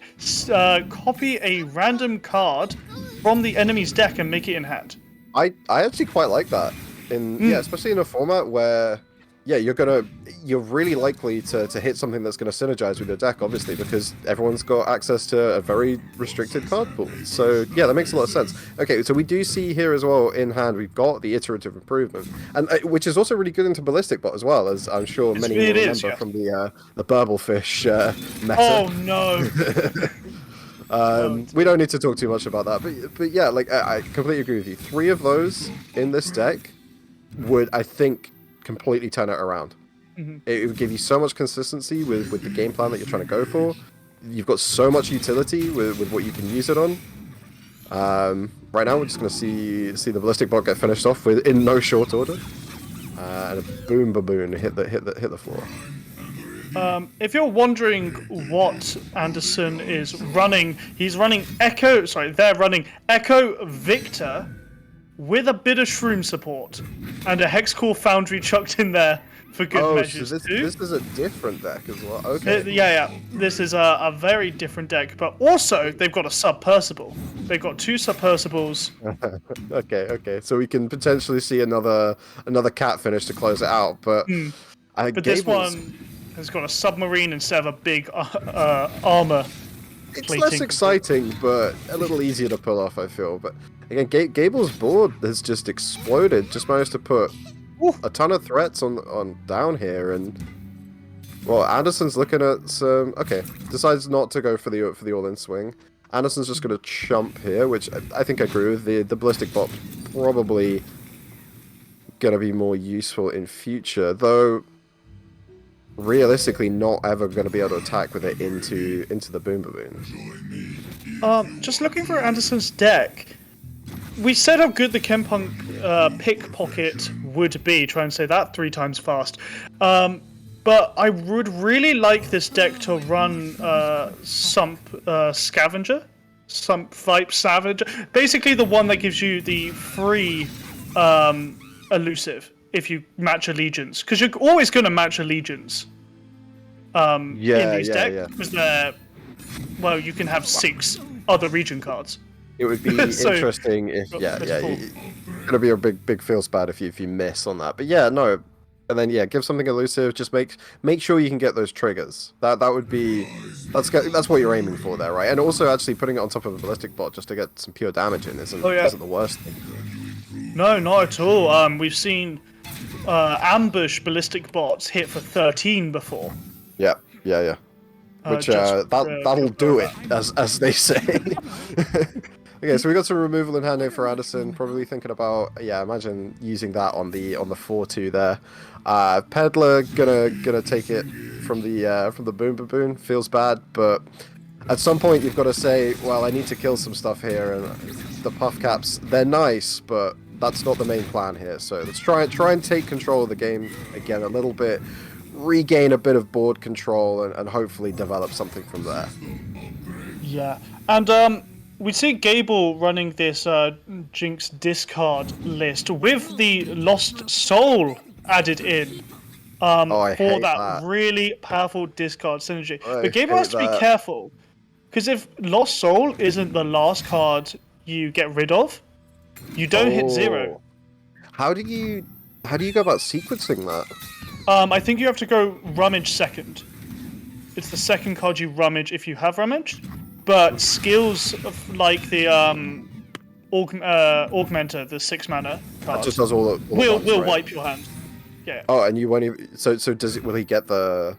He will get the Jinx level. He will get the Jinx level. He'll get the Jinx level, but does he get the trigger from Lost Soul back into hand, or does that go I believe as well? so.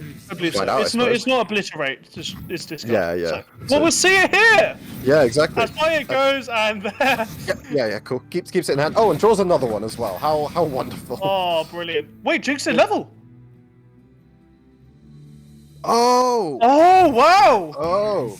Oh, Lost Soul is actually really Awkward. I guess because it replaced itself. Yeah, The, so it's an immediate effect. That's how the layering works. I mean, That's really unfortunate because you can't get rid of these unless you double discard Lost Soul. oh yeah, so you do the discard, but you could just play it. You could just play it. That's true. Oh, but then in It creates. it goes back into your hand. Yeah, I mean it doesn't matter because game's over. But But yeah, okay, you know interesting. what? Learning interesting- experience. Yeah, we're learning things here because who's gonna play these things in ladder? Probably no one. But doing the work here. Gable wins with that discard deck. We'll see them have to run it back on the Teemo Echo Oh, for the next round. and away I And go. you are in a snowstorm. And Yeah, now, maybe has it finally reached me here? yeah, apparently so. And Nocturne's Oh, found you, and he's left you alone again. Okay. I'm safe. I'm safe from the gank. Can I keep farming? I think I can keep going, right? Okay, so I think was that a 2-0 to Gable, or is that 1-1? It's 1-1. It's 1-1. Okay, so So we're gonna see a return of that Victor deck that yes, Gable was just running. As they lost on it. it was Anderson on the Oh, Victor my deck, right? apologies. Yeah. Yeah, and then okay, so just gonna try and run that back. What are we seeing out of Gable then? Gable was seeing a return to Teemo Echo. Right. Where it's a bit interesting. So what it is a Teemo Echo deck, Mhm. which is self-drawing. Because they have no access to making the enemy draw. And look at, oh dear. You see, this is what you get for working on a live stream. Sometimes the technical issues just come here and there, and I'm back. Hello, everyone. It's working remotely in December, right? With all the awful weather that we experience in our part of the world. It's always fun. You get to just you gotta ride through it. Hopefully it won't happen anymore. But I'm not 100% hopeful on that. I was a 2-0. Yeah, okay. So Gable's closed that one out. Sorry, everyone, for saying it was a 1-1. We were a bit distracted by the UK weather. Hopefully, everything should be all right. But cracking games there. Really interesting to see. I think the main takeaway from that series is they should have at least practiced their decks. You should know about that Lost Soul Jinx interaction. Yeah, because he didn't get punished there. They didn't get punished there, but that could have been relevant. That could have been extremely relevant in a different scenario. If they weren't in such a commanding position on the board, that not flipping Jinx there could have been the difference between the game. And well, too late now to change as well because deck lists are locked in for the rest of the tournament. And sure, Gable gets the dub there, but there's still a couple rounds. There's one round left of the Swiss after this one, and then potentially into the top 4, depending on their finishing record. So yeah, but at least they know that now, and they know that that's how that interaction works. Yeah, and not only the Lost Soul, but also I'm going to come back to it. I'm not a fan of this Kyrian Slumpworker. I think you could have cut it for something so much better. Absolutely, or even build an around investigator would have been a better body. Yeah, I know it there's draws a lot each person cards, but that's fine. Again, there's a lot of different options out there, and if you're going to run something that's kind of niche like that, but again, it's still quite a powerful ability. Do something to help that, synergize with it, like you were saying. Just put in the iterative improvements, which again, I really think potentially the best card that Zorn has available to it. Not sure. Like I'm trying to think if there's. I'm looking like an abstract painting right now. It's cool. You look like you got like the Silco eye going on. It's on brand. I can't wait for a Jinx to die next game so I can just say you are perfect. Yeah, just get that. We want to try and fit in as many references as we can into this like event that's already referencing the show, right? If you haven't seen Arcane, you may be a bit lost right now. Watch it. It's pretty good. Is there anybody really going to be watching the stream that hasn't watched Arcane? I feel like this is the target audience, right? Our producer just said me in our ears. What are you doing? It's really good. It's just really good. Even if you don't like League, it's just a good show. Let's go right. So Yeah, so we're just waiting on another match now. Should be getting just into that game pretty quickly. Not sure what we're gonna see. Hopefully, it won't just be another immediate victory screen. No, I'm sure that won't happen again. It's a Piltover. It is a Piltover match, and as the Vi unfortunately trades down, I'm sure Chris A has a hand. Yeah, I can't see it. So far we're just going to talk about Luna's hand. The Ezreal leveled on the board, very powerful.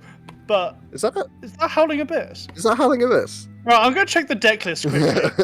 I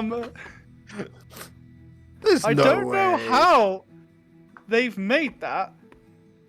And also why? Because it's funny. Tribeam?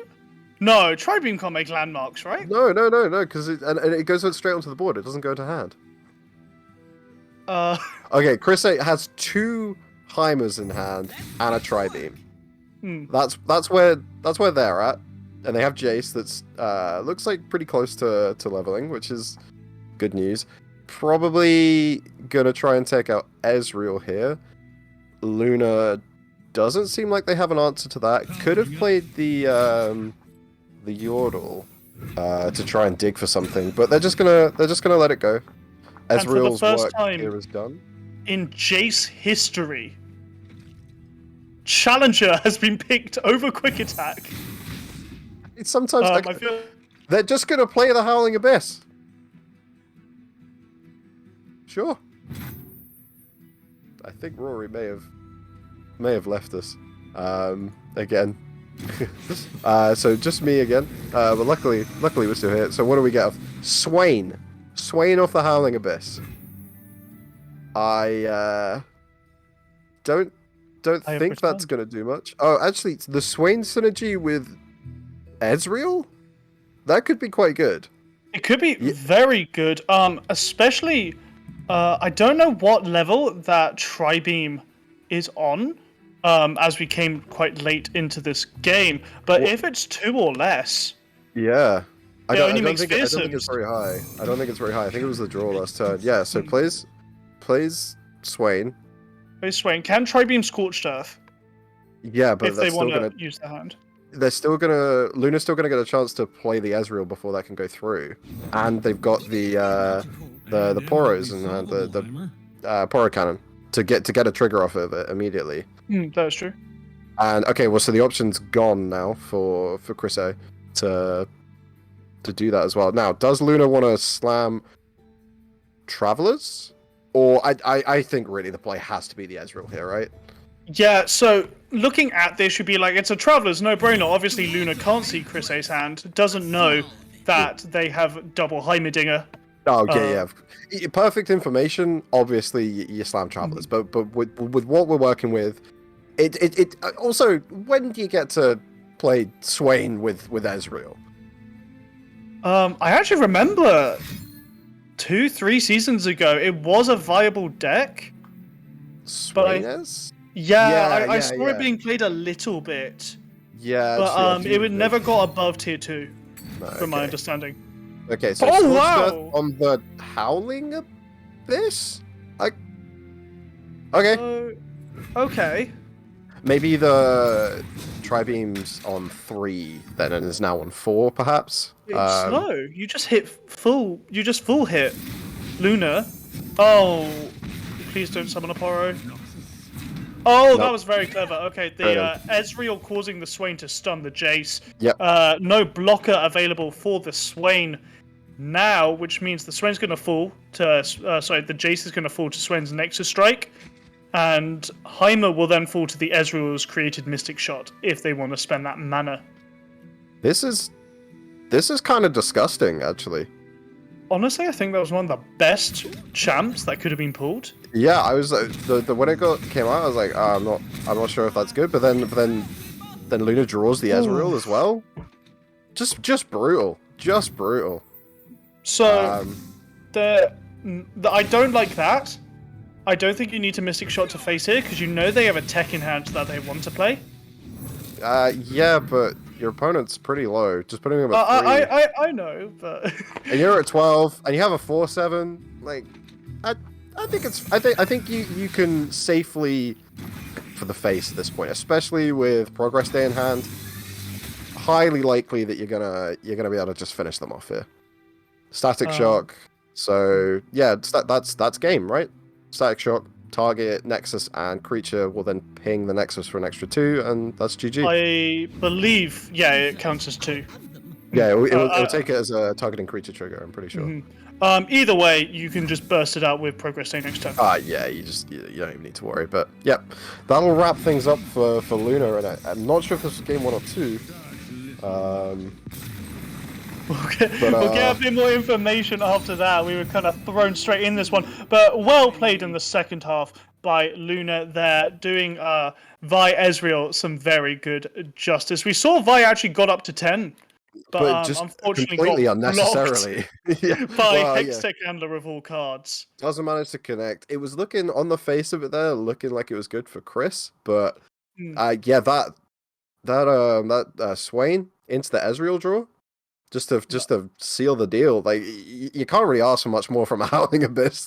So did we figure out if that's in the deck list or? So I'm going to be honest. Someone's moved around my info sheet, so I can't check the deck quickly. But we're getting info in that it was game 2. Can't see if there'll be a game 3 at the moment because all these Swiss games are a little hard to keep track of. But what I want to talk to you about is, what do you think is the most reliable Piltover champ? Because I'd argue it's Ezreal. I don't know. Yeah, Ezreal obviously very strong. You've got a lot of options, like a lot of targeting spells. But I'd like to make a case for Heimerdinger. Right, okay. Just because, again, as before mentioned, you have a lot of spells that do a lot of different things, and you can just generate value. I think the problem that some of these decks might run into, and Ezreal kind of fixes this a bit as well. However, I would also like to point out that he is a little lower on the toughness end, so a little easier to deal with than potentially Heimerdinger as well.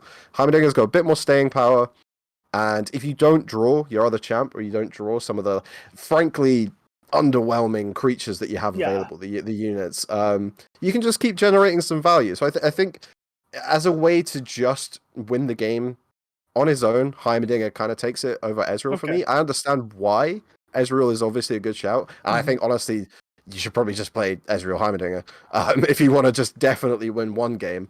But yeah, I think the Dong is gonna have my vote. Okay, very interesting. So you think Jace is second in command to Heimerdinger then, in the Heimerdinger Jace we've seen so much of? Yeah, like Jace is just playing support there, right? He's well, we saw it there as well. You're picking challenger mode on Jace sometimes there, which you wouldn't see on ladder, and I think in some of the decks that he's been in the meta, which makes sense. You kind of want to get that quick attack. You want to use him as more of a threat. But paired with Heimerdinger in this context specifically, I think it makes a lot of sense to be picking that challenger mode on him and trying to remove one of the few threats that quite a lot of these decks are going to be presenting. Because I think that's something we do need to talk about here as well, is the fact that quite a lot of these Piltover decks are super light on units. They're really relying on these champions just to finish the game off if they're not running something like Catastrophe. So yeah, I think that challenger mode is really going to come into its own in this meta that we've created here. Yeah, and really the only Piltover unit heavy deck list that we've seen was the Tri-Beam Caitlyn decks. Yeah, that's true. And the Tri-Beam, I think Tri-Beam's probably gonna be the most underrated card here. Oh yeah, definitely. And it because it just always is, right? Nobody suspects the Spanish Tri-Beam Inquisition. Because it does everything. It kills a thing, it makes the thing. It's slow speed, thank God. But if that was fast speed, it would be nuts. Can you imagine? I wouldn't put it past Riot though to do something crazy like that. I bet at some point during its design it was fast speed, and like Ruben or something had to be like, yeah, guys, can we not? Can we chill? Like, but sadly, where was he when Minimorph happened? But yeah, I think out of all the cards available, Tribeam is definitely the just on its own best. Yeah, as well, it puts so much pressure on the board because you don't know when the person you're playing into drew the Tribeam. Because if they started with it in Mulligan, it's really scary. But if they top decked it, it's terrible. You can just play the mind games as well Yeah. because of open deck lists. You can just threaten it. Like if you're just like, I'm gonna leave You exactly keep 5 mana open. open. Yeah. And they're just like, oh no, he's got it. I can't play my threat. I got to attack now. And then you'll make a bunch of really bad attacks because you're just like, he's got the Tribeam. They've got the Tribeam. I can't do anything. Like, I think if we're even looking at champs here as well, even looking at the champs available, I think Tribeam is still like the number one card for me out of this entire format. Wow. Okay, well, I'm putting my, like, I'll seal that, like, take my word for it. Okay, Tribeam single-handedly, we probably maybe not seen it, but it's definitely single-handedly won some games here in this tournament. Right. So you're completely hoping that the enemy doesn't have aloof travelers. Well, sure, but because like, a lot also... of these decks are running aloof. Not as much the Zorn decks, but I'm looking through all these Piltover decks. A lot are running aloof, and I mean, it's the aloof problem. If you spend all game building up to this big card, and these two arguing couples just come down, say you drop something, and you dropped your 8 mana, well, your 8 damage Tri-Beam, I would be fuming too. Yeah, I don't know. I mean, because they could, I guess, what you're kind of hoping that they get your like progress day or something like that, right? So I'm just looking through all these lists here, seeing what Tribeam has been paired with, and yeah, actually, a lot of the time it is just probably gonna hit that, right? I guess like ideal world, you have like Thermogen in hand, and you're not. It's not your first turn or whatever, and then you get that goes away, like, and you're like, okay, whatever. Tribeam your travelers. But yeah, I think even into travelers, I think Tribeam's just gonna carry a few games here. I think it's gonna be really strong in a lot of these matchups. Right. Well, we are on a quest to see Tribeam win a game. After the break, we will be seeing a few more games and then moving into the regional semi-finals. Who will win in Piltover and who will be the champion of Zorn? We'll see you in a bit.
Tell me where do I go?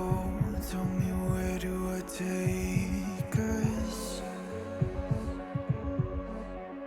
Your heart is starting to slow. May the water be safe. As I dive in, blood stains washing underneath the waves. A beat reaching out to keep you safe. As we fall, I can't hold on much longer. We're drifting down to the other side. Try to pull us under. Keep holding out for the other side.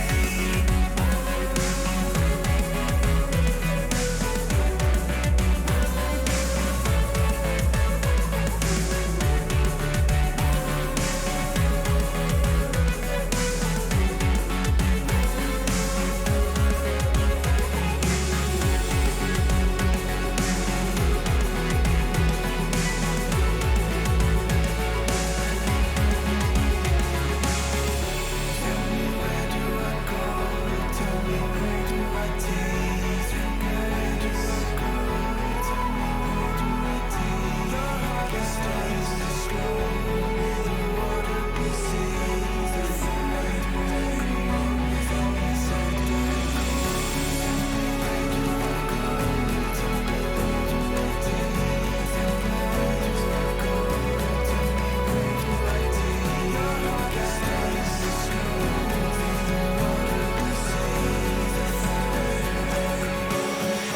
As we fall, I can't hold on much longer.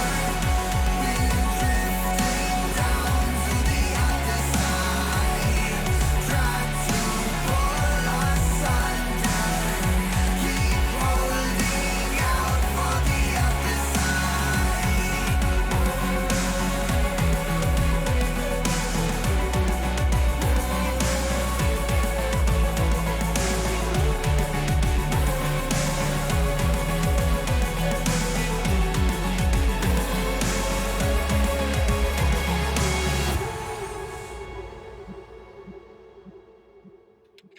Hello and welcome back. We are going to be getting into our final round of Swiss now, before we head into the top four playoffs. Where eventually, this is all leading up to the Piltover versus Zorn match. The two champions of those regions will be facing off against each other in the final match. So, but again, one more round of Swiss that we'll be getting into in just a second.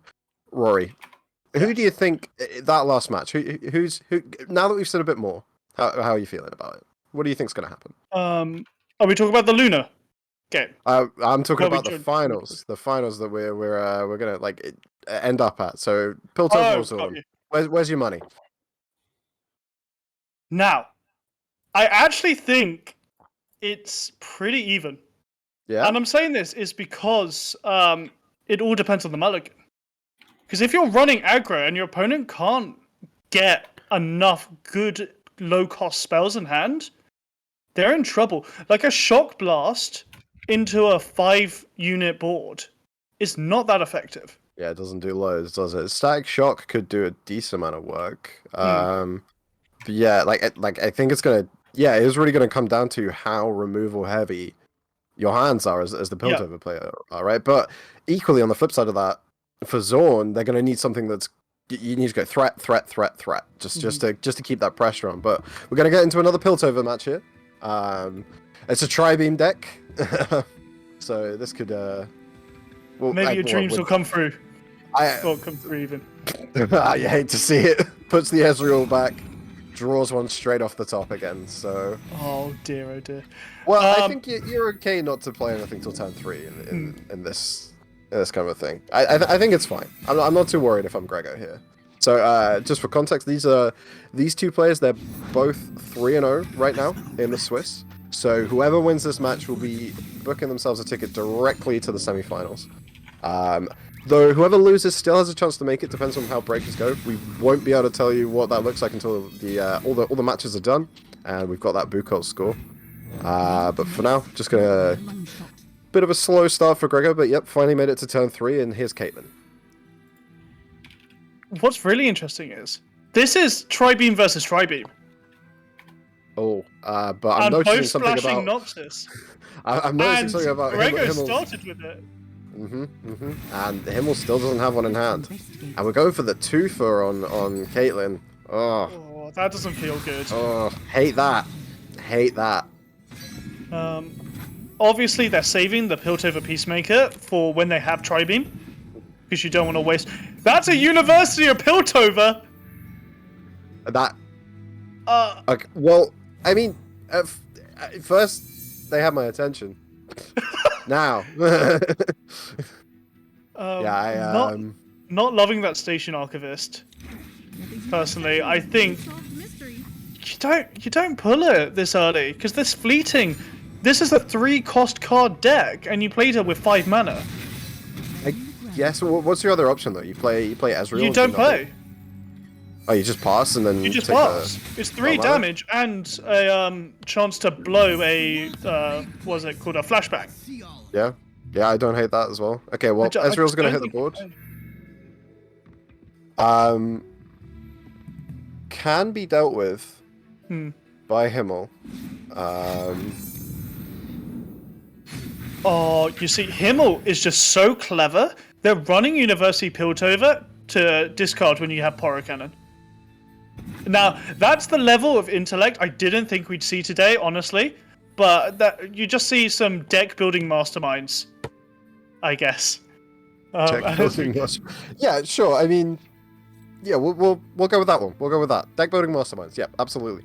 So Himmel gets a bit of info. 3 spells in the top 5 cards of their deck. Pulls the 3 mana fleeting. Uses it obviously because it restores the mana. Absolutely. Oh, okay. I believe that's called Weapons of the Lost. I've used this card exactly once in Expeditions. What? It's Noxus and it costs 8, so it's got to be good, right? That's how that works. So it deals. It's either 3 or 4. I literally haven't seen it. I believe it deals 3 damage and spawns a Trifarian Shieldbreaker. I'm on Mobilix. Yes, you're completely correct. Deal 3, spawn a 6/5 with Fearsome. Sure. You know what? Sure. I'm here for it. Honestly, I'm here for playing it right now. I want slam it. Slam it. Actually, yeah, you're not wrong. If you use that on Archivist, you got a Fearsome blocker. No, sorry, a Fearsome that can't be blocked. Yeah, or you can just deal with Ezreal right now, or you can open swing. Yeah, obviously not blocking. The Caitlyn has the Mystic Shot. If they want to use it, I don't really see why not. Oh, of course, Wrathlock. Yeah, the Wrathlock. Yeah, that makes sense. I don't like open swinging there. You've got just play the Weapons of the Lost. Like, why not? Like a 6/5 is going to be super hard for your opponent to deal with. Like, sure, it gives them an opportunity to play like one of the slow removal spells. But you're probably not having all your stuff live anyway, and just putting another threat on the board that's difficult to deal with seems really good. But now instead, you just traded your whole board down. Yeah. See, what you could have done instead is done this first and then attacked with a 6/5. Yeah, really good. It's just really weird. Maybe they were scared of the Tribeam, but by my count, Tribeam's on 4. Yeah, so they have to pair it now. Yeah, which this is still fine, but I don't know. Crocolith! No way! That's the best 4-drop in the game. Yeah. If on summon, like actually getting it is a bit rough, and you don't run it in decks because it's a bit hard. If you don't have to sack 2 things, it's pretty good, right? Oh. It's a 7/7 for 4 mana, and I killed your dude. Like. Oh, but Scorched Earth exists. Okay, yeah. I mean, that works. Progress day, refill the hand, finds a Caitlyn, that's a nice progress day. That was a good one. Oh, another Weapons of the Lost. Oh, it takes the progress day. All right, fine. I got too excited. We're getting really hyped about this really janky card, aren't we? I mean, yeah, it's not good, but like right now, I think it's fine. That's a 7-cost Farron is not bad though. I like that. I like that. And what's interesting is the progress state cost reduction isn't that bad for the other two cards, because yes, your Station Archivist no longer costs 3, but your Aloof Travelers does, so it still puts a point towards your Tribune. Oh yeah, just that synergy, just to get a little extra tick on your removal spell there, which is probably going to become relevant next turn. When you need to deal with this the 3/4 on the board. Right now, Slam Captain Farron on the board. Himmelswalker has no way. Okay, gonna have to 2 for it again, so he's gonna ping it with the Mystic Shot and then Scorched Earth it. Oh, that's really nice. So the Scorched Earth is interesting here, because originally we were like, oh, you can just Scorched Earth the Crocolith. But now you have to let the 7/6 live. Yeah, and there's you just only have one Scorched Earth. gigantic threats on the board. Is that a... It's a give it all. Give it all, yeah. It's not great. Okay, still connecting. 9 here. Yeah, it connects for 9. Oh, no. Because kill- they're picking out the... Kill the the 2/2. I mean, still, 7. And they have no way to deal with that 7/6 right now. There's nothing in their hand that's gonna remove that from the board. Yeah, the only way around it is hitting with Caitlyn and getting in a Peacemaker and a Static Shock. Yeah. Oh, you just dropped 3 flashbangs! Picking the 3 with a flashbang? Okay. Jeez! Sure. Okay, well now it's dead. Both of these players just getting insane luck here. I wouldn't be surprised to see a Decimate coming out just to open up hand space.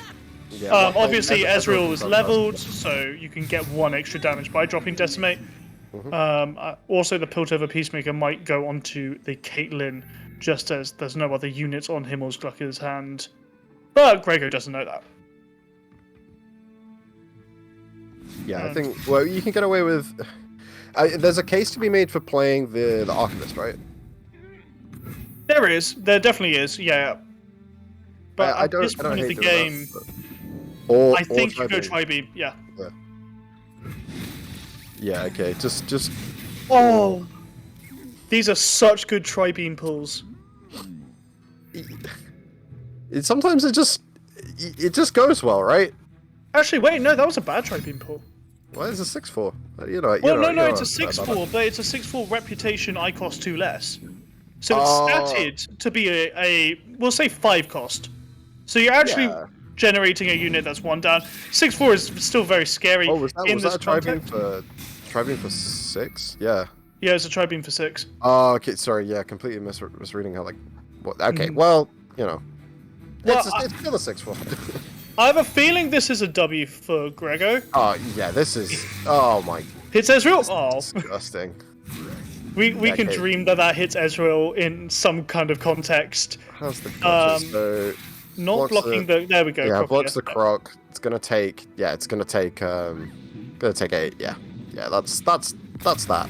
Cool, so Ezreal, as predicted, coming up strong there. Caitlyn continues to be a little underwhelming. Apart from when you get those like pings for 3 that you can definitely always plan for. But yeah, Ezreal just doing a lot of work there. What other decks are we looking at? What else have these guys got? Let's have a look. See. So Grego takes the first one, so they have to switch over to Jace Vi. Okay, that's interesting synergy because Jace wants to do big costing spells and Vi prefers cheaper options to get her level as fast as possible. Then we look at Himmelsgucker, and they either run it back on the Tri-Beam, or they go for a more standard Jace Heimerdinger deck, with a bit of healing in due to Ionia. I don't know what I want. So the deck that Grego's going to bring it. So this is a Ledros deck. It's got an Atrocity in there, and that Piercing Darkness as well. So big control list. I think he's just trying to play for the long game. This hand I don't love though. So it's Heimer v Heimer. No, sorry, it's not. It's Jace v Jace. Jace v Jace. Jace v Jace. Quite a high costing hand from both of them. Jace doesn't really mind that because it's not Workers Union, it's Assembly Line. Of course it is. We can keep calling it Workers Union. Just gotta be matched here by Grego. You gotta love 3/3s. Are they gonna? They're gonna hug it out, go to the pub. we're all friends here. I'm a bit surprised Himmels didn't hit with the Forge Worker there. Just for the 1 mana back, and you're also pushing 1 extra damage to face. Yeah, but there's also the potential that it just gets blocked, and you get 3 through, but then you Grego still keep a blocker and an attacker on the other end there. There's the Forge. Jace is in with quick attack. No challenging here today. And yep. So Himmels, once we're able to see their hand, I'm wondering if they have a 6 cost, because with the Forger tomorrow, it will refill the spell mana when that's cast, and a big 6 cost might be able to fill their board if they're running something like Assembly Line. Are they? But are they? Let's have a look. Let's have a little into the deck. You look a bit more, and I'll discuss Grego's hand. So basically, this is Jace control. We've seen it quite a lot where Vi is paired with Elise. Vi Elise control, all you do is run Vi Elise, a few stall cards like Buru, Sentinel, and then just all spells and a Ledros to finish. Grego hasn't been able to run Elise, obviously, because this is the Piltover versus Zorn championship, so has gone for the Jace instead and run a bit more higher costing spells with no drain, but a ton of damage. So Vi comes down, Heimerdinger, probably go good night here. That's brutal. Yeah, I don't know. Oh, Heals 1? Sure. Okay. Yeah, I missed the Spirit's Refuge in hand. Static Shock to finish off the.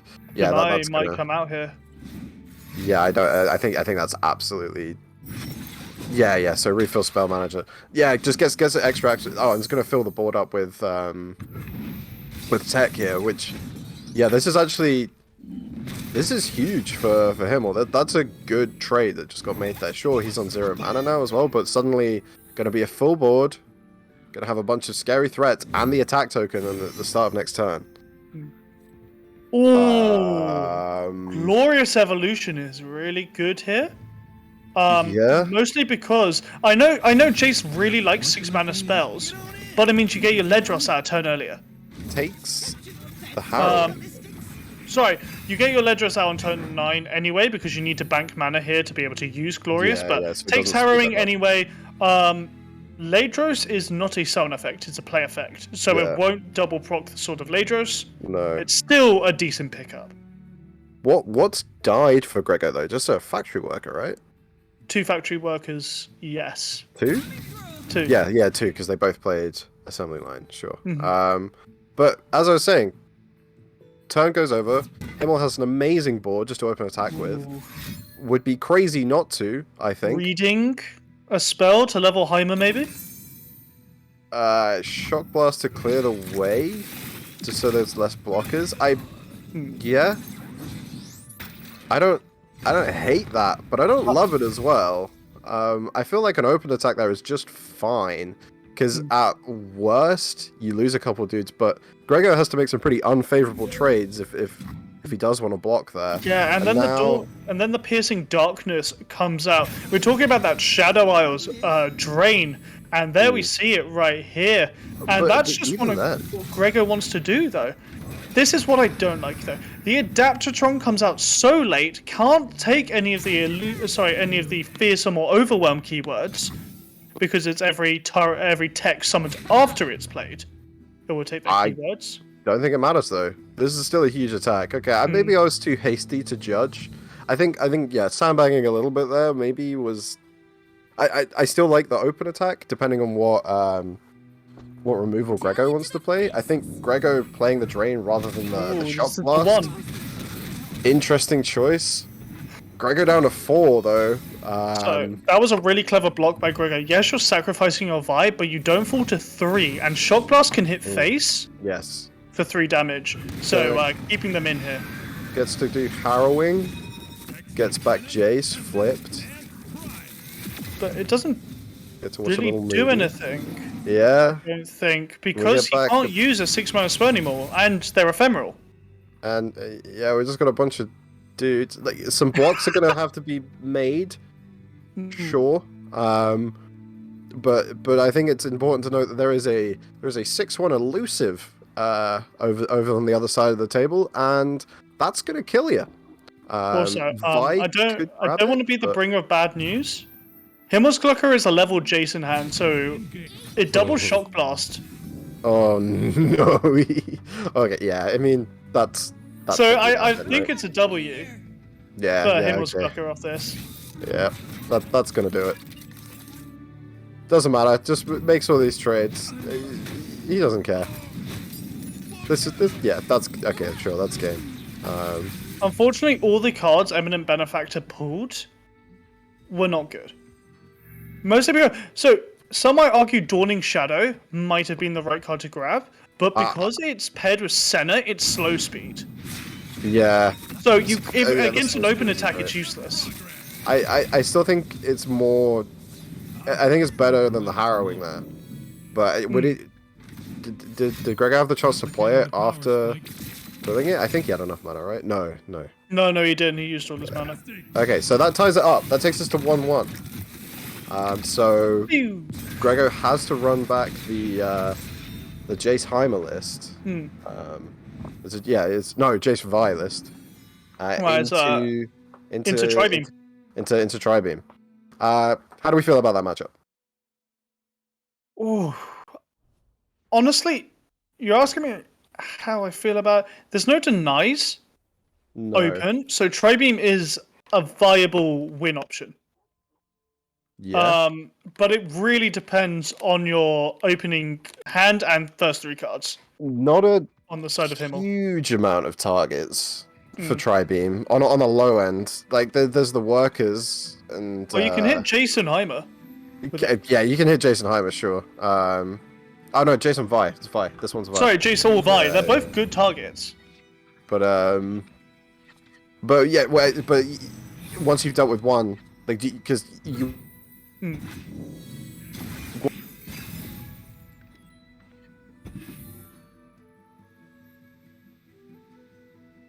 Sorry, I was expecting Future to finish that, but I think his mic has just disconnected. We're seeing a standoff here as no one played for the first 2 turns. We're seeing the Forger Tomorrow dropped triple Forger Tomorrow by Grego. He really wants to head into the future on this one with the triple Shock Blast in hand as well, really only costing 3 mana for the next 3 turns. Now, we're seeing the Forge-Working Archivist. I wonder if Himmels is going to use that Scorched Earth on the Forger Tomorrow, because it is a proc. Yes, because it's a proc towards the Tri-Beam. Hello, Future! Hello. Yes. So it's Scorched Earth into proc the Tri-Beam. So yeah, first Flash of Brilliance, refill the spell mana. Now we're gonna blow up the the factory. Not factory. The Forge. The Hammer Forge. So that Tri-Beam is looking pretty good already.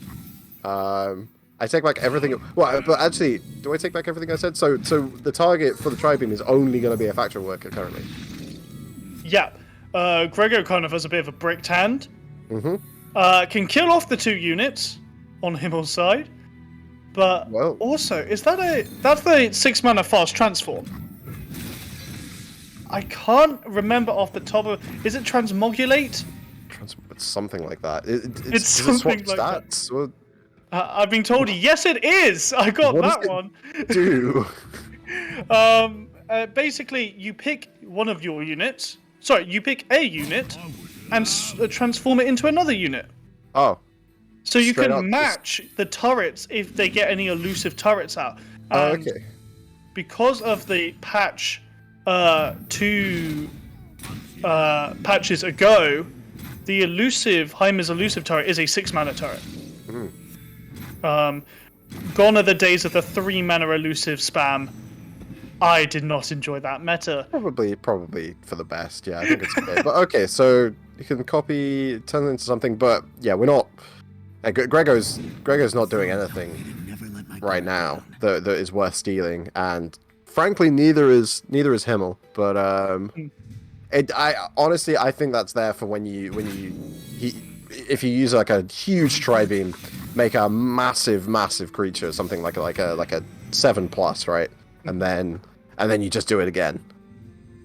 But I do want to point out, Grego is running a Ladros control deck, which means they'll almost always win the late game. Yeah, so they're pretty happy. All you have to just do is hold hit. on here. Sorry, all you have to do is realistically hit face for 5 or 6, because Ladros will keep halving.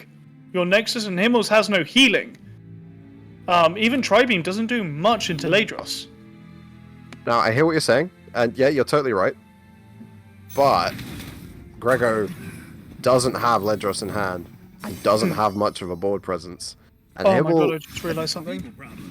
You can transform a Ladros into a factory worker if you transmonculate. Oh, yeah, so it's just a removal spell for that as well. Yeah. Oh, also it hits Catastrophe.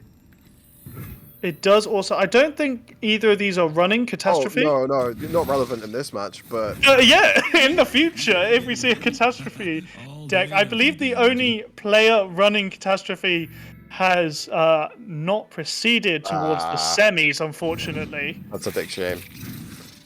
Okay, well, we got the, stun into Flock. As, it's so often the way.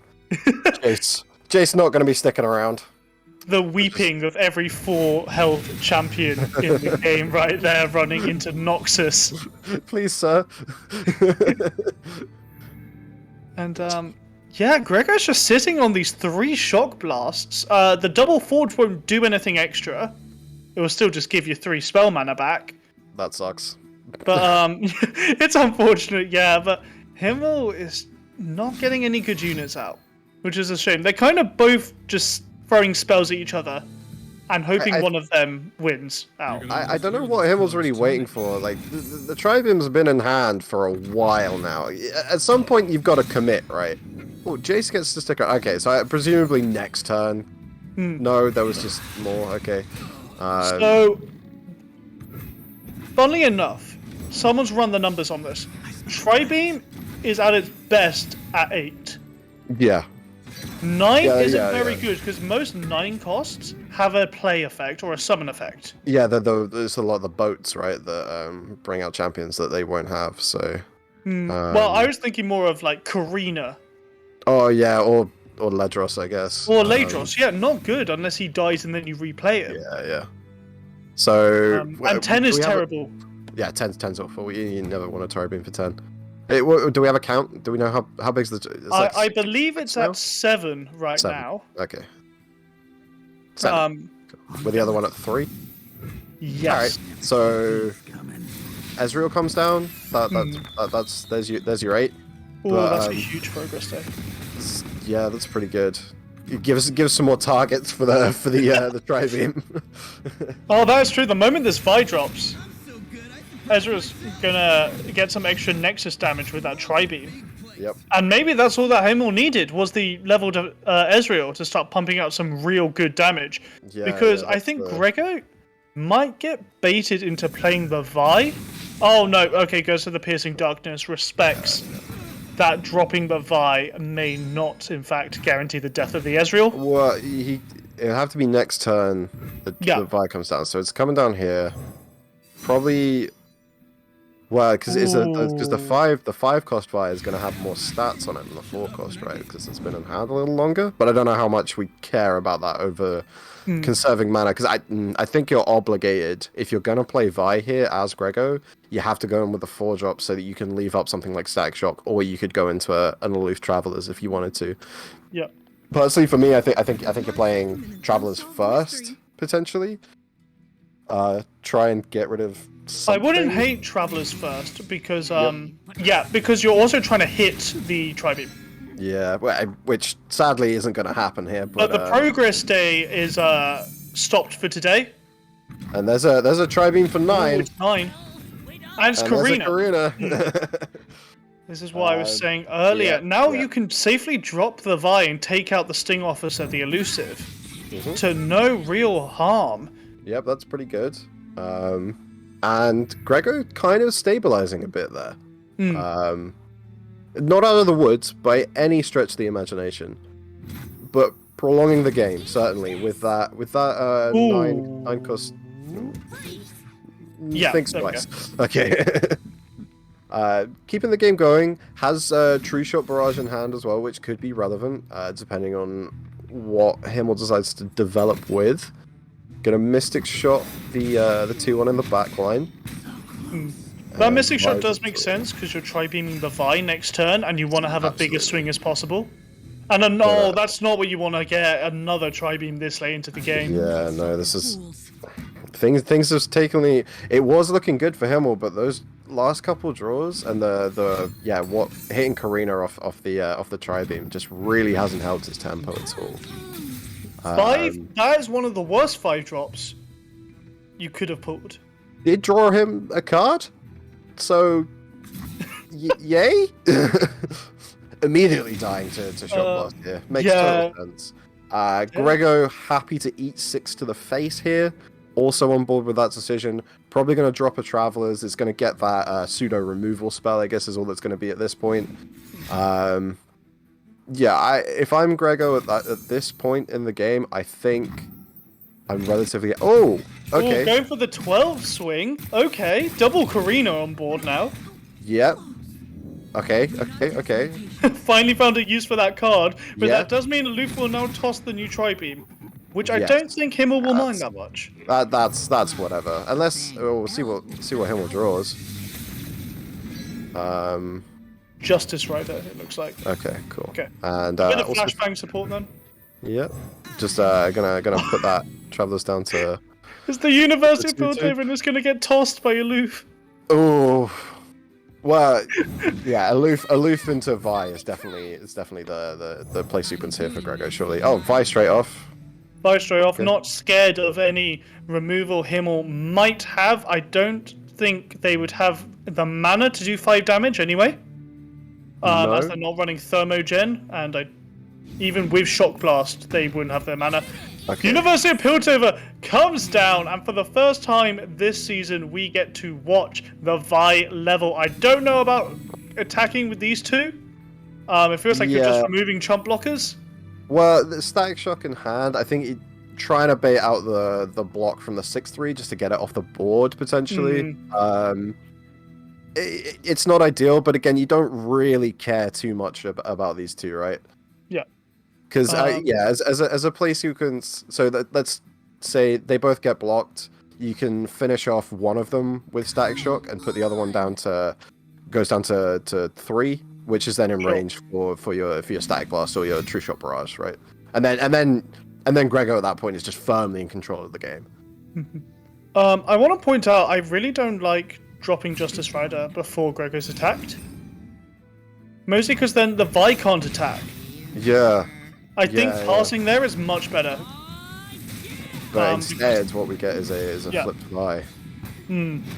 I think there's one more Vi left in Grego's deck. I don't think it's split 2-2-2. There's one more Vi left in the deck we will drop pre-leveled as the Shock Blast comes in to take out the 2 Karinas. Yeah, and this is what I was talking about. Like, well, obviously didn't go down exactly how I was saying, but yeah, at this point, what is... The university giveth and the university mostly taketh away. Taketh away, yeah. Oh. None of that. Let's just say, all those cards suck. Nothing there was good. Spectral Matron, it's a 6/6, but who cares? You're gonna predict for next turn? It doesn't look like Grego's in a rush. Yeah, I mean, Grego's health is a little precarious, but it's not like there's no answers here, right? Yeah. Perfect mana there for the 5 drain plus static shock. Yeah. And the Vi probably just won't bother blocking into the shock chariot. Oh, After absolutely healing not. that much. I think so 2 are going to attack. It's going to be an attack for 6, puts you down to 7, but there's no blockers on the other side. Depends. Himmel has the option of putting the 2 elusive Poros on the board instead. I think I might be interested in doing that just so I have a blocker for this Vi, rather than playing out second Shark Chariot, which is that's what Himmel agrees as well. It seems. as we see it progress, the only way I see this going well is if the university RNGs burn. So the Vi goes down. Ooh! Double up? That's good burn! And Poro Snacks, which is relevant with the Poros on the board. It's Aurora Borealis. Oh, it's Aurora Borealis, sorry, yeah. Located entirely within your kitchen. Okay, so this is the university giving, right? This is giveth.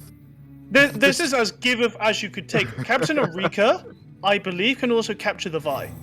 She detains on play, but no, never mind. Wait, do we lose Erika or Progress Day? We lose Erika. Okay. Probably best. You don't want to lose your Progress Day, No. but Need those answers. it is discarded by a university next round anyway. Yeah, if you're gonna play it, it's gotta be played now. Double up probably more likely here. Puts Archivist on the board. Just as a good blocker, I think, for the aloof. But Vi's gonna grab. Oh, Scorching Earth. Oh no! I don't like this production surge because now the double up can get Vi, and you can't Mystic Shot your Vi to deny the 4 damage to face. Yeah, all of a sudden, this has gone from complete control for Grego to a little precarious. This isn't such a good board state to be in. Like, they've got a lot of removal still. They're still very much in the game, but they're not in this commanding lead that they were just a turn ago. And honestly, it wouldn't surprise me if these two elusive threats here end up being a little relevant and demand response from Grego.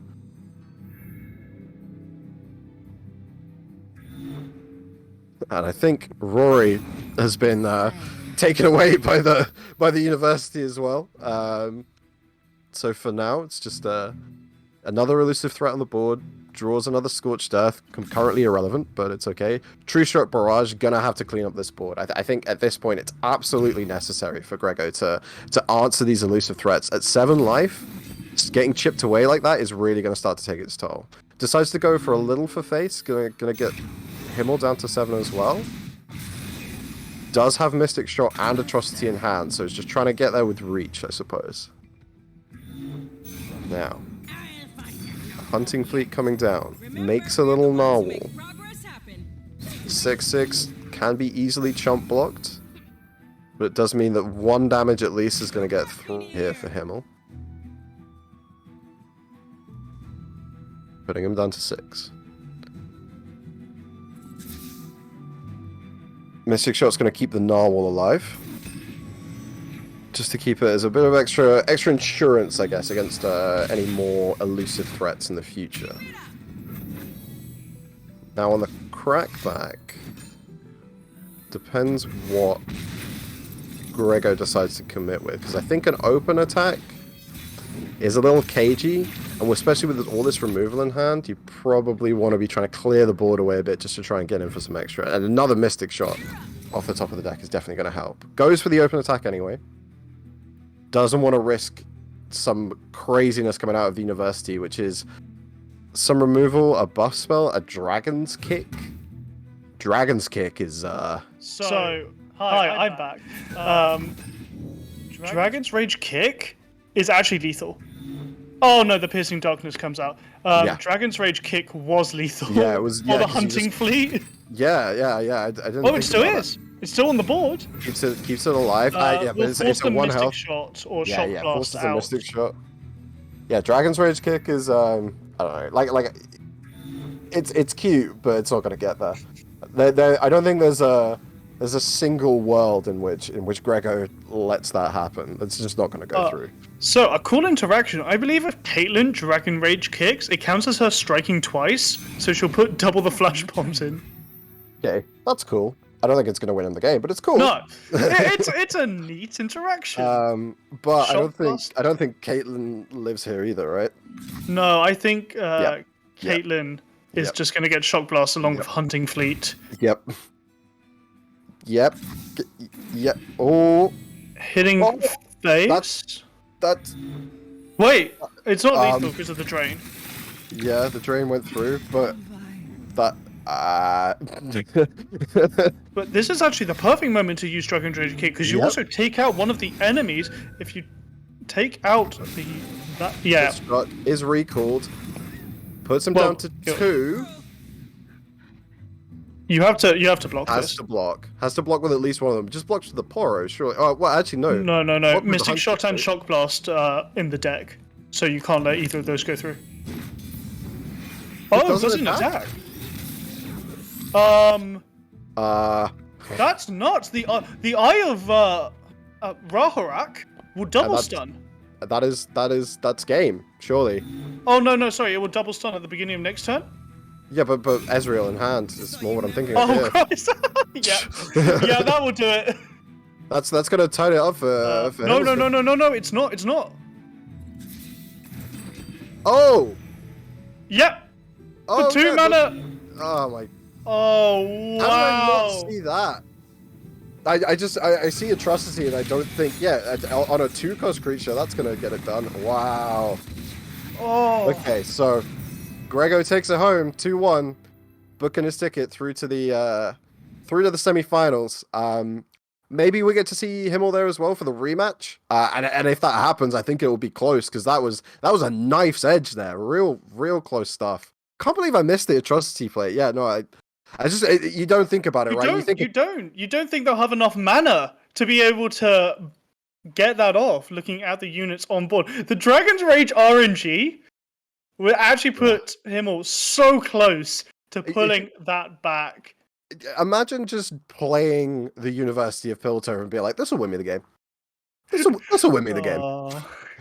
Man, that was really close, really good. Commiserations to Himmel. If they don't make it through the semis, then a big shame. But it is the nature of the beast. Only honestly, 2 people per region can make it, so you gotta bring your absolute A game. And honestly, Himmel played very well. Mm-hmm. But that's what you get for running University of Piltover, right? You sign up to live in a world of random where there's 900 cards? Yeah, and sometimes you're gonna have a turn that gives you Dragon's Rage and a 9-power creature on board that nearly gets you there, and sometimes your hand is gonna do actual nothing.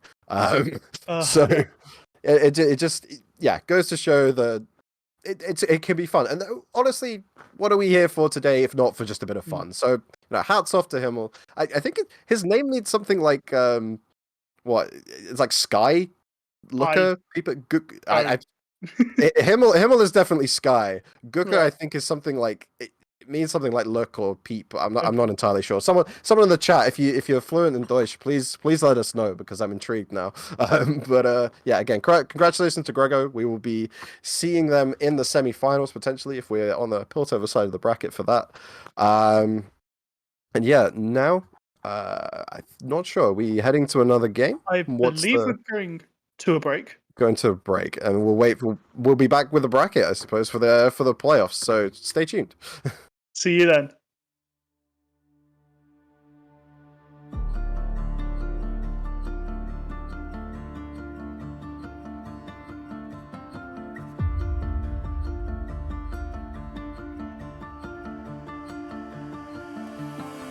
I hear the sound that goes beneath angels and skylines meet.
Hello again, and we are ready, finally, for the top 4. We're going to be heading over to the Zorn side of the bracket. Going to see who's going to be representing Zorn as Rory is cast into darkness as we start. Just me, I suppose. Okay. So yeah, Zorn side of the bracket. Whoever wins this match is going to be representing Zorn and fighting for justice of the Undercity to take it to those the bourgeoisie, I guess, in up in Piltover, try to stake their claim. So hopefully we'll see a good aggro list or something like that. I imagine. So we've got Swolio and Gable. Swole, whose name when I first tried to pronounce it, I got wrong. And we'll continue. Smooth Swallowist. Yeah, that was it. As the pun on the card. So Smooth Swallowist up against Gable. It's going to be our matchup. Just waiting for them to get stuck into the game. We've got Smooth on the Jinx and Victor list. Slightly more mid-rangey, finishing off the game with Captain Farron and Decimates. And also running Teemo Echo with a Ledros finisher there. Bit more of a controlling list, playing the Go Hards, that list. Packing the deck out full of a bunch of different ways to kill all the creatures that is going to get thrown at him. And Gable is running also Teemo Echo, however, not with Shadow Isles inclusions, with pure Bandle City, playing aloof Travelers alongside Lecturing Yordle, because of course, Lecturing Yordle, and Pokestick, just trying to finish the game off mostly with more of a Puffcap finish. Then the other deck they're running is Jinx Victor, so that's more of that's the discarding deck that we saw, with the weird interaction between Jinx and Lost Soul, which wasn't super ideal for Gable there. Hopefully it doesn't come to bite him in this match, because they did manage to close that one. That we did see that, but this time should be good. Rory, thank you for coming back and joining me again. Oh, it's a pleasure. I couldn't stay away from you for too long. Of course. I've just taken our wonderful viewers through the decks that we're going to be seeing. So I've gone over Gable and Smooth there. I don't know who I've got as a favorite here, because I think both. Again, we've seen Gable's slight nombo with trying to flip Jinx there, but clearly it's worked so far. Hopefully, though, they've learned from their mistakes, and they've come back stronger. Both players 4-0 in the Swiss. They've come straight into this, like, guns blazing, arms are swinging, and we're straight into the match here. Teemo getting in for one, getting those puff caps down. Not a response from Gable there. Doesn't want to discard any of their cards. Okay, so what do we think about these two opening hands? So, Smooth Swallowist has an insanely good opener. The Shady character is a bit questionable, but I don't think you would ever use that until late game, when they're pumping up really big units, but it's a very good counter to stuff like Tri-Beam. 10 puff caps as well. And I'm asking myself the question here, like, why hasn't Gable been really proactive with trying to get, like, a Poro on the deck just to block that Teemo? Yeah, it's interesting. Maybe they just don't value the Teemo, killing the Teemo, which is a bit weird. But remember, they see each other's hands and they know they're running Go Hard. Yeah, they So know, maybe they they just think, trying to play around it, but yeah. So teased out the Go Hard here onto the Urchin. Don't think Gable's too upset about that. Smooth, just getting things going here. Another ballistic bot. You're gonna force a Get Excited onto this Teemo, aren't you? I think it's gonna have to be, right? Yeah, I don't see any world where you just allow the Teemo to flip. Especially in a deck which relies so much on what? Alright, well, I mean, no attacks. You've got time to deal with it before next turn, right? I suppose, but the fact of the matter is, that's not 15 shrooms in your deck when this Teemo hits. And you have a Rummage. There's no way. There's no way that Gable lets that get through. So yeah, okay, here's the Poros. Here's the Poros. And it's gonna, importantly, level up the ballistic bots here with the Poros. The fact that I wasn't talking about the Poros earlier is mostly because Smooth Swallower still had removal in hand. Decided to put that towards the bot instead. Maybe that pays dividends going forward, but right now those are two big angry robots that are going to be sticking around for a while here. Yeah, and what's important is they've got the foundries and they're choosing not to drop it, which is a bit interesting. So, Gable should be a bit scared of foundry because every turn you create your cards before you draw. So if Oh, and your then you just created fucking cards knock out. put you to 9 or 10, you will burn top decks. I think Smooth's strategy here is to just absolutely load Gable's deck up with streams before hitting that turbo button of putting those card drawers down. Definitely, yeah. So for now, it seems though that Gable's kind of got free reign of the board. Gonna make a big attack here. Probably grabs the ballistic bot, I want to say. Yeah. Yep. So I'm actually really not a fan of that play because you could have survival skilled. And a survival skill on a 6-unit board all on 1 HP is so good. It's pretty strong. I guess you've got the trick of you have Porro Cannon as well, so you get to save one of your ballistic bots. But yeah, What do you really do with the rest of your mana though? Yeah, you'd much rather just save your whole board because all that's going to happen is so what you survival skills and then you can sump dredger discarding the ballistic shot, is it, to redevelop, but it decides just to trade them off anyway. Not sure what you're holding on to survival skills for. Maybe it's just a flash discard survival. We become... Oh, that's a lot of streams. A lot of players, including myself sometimes, play survival skills so reactionary on discard that we forget that you can... It even has an active play effect. Yeah, that's true, I guess. So it's about understanding all the modes of a card, right? And if you sort of shoehorned yourself into looking at it one way, then that kind of affects you in situations like that. But it's still interesting to me that they decided just to let both the bots die, not even try and save one of them. And now Gable. Sorry, Smooth Swallowist. I actually wouldn't mind if you use Shady Character on a bot. Because now that Gable's drawing so many cards, they're on a timer. Because there are enough shrooms in that deck to put them down. Absolutely. And they're just going to keep getting more. Go hard plus Peddler. Smooth's hand here is it's pretty strong. That's the second go hard as well. Going to be digging through pretty quick.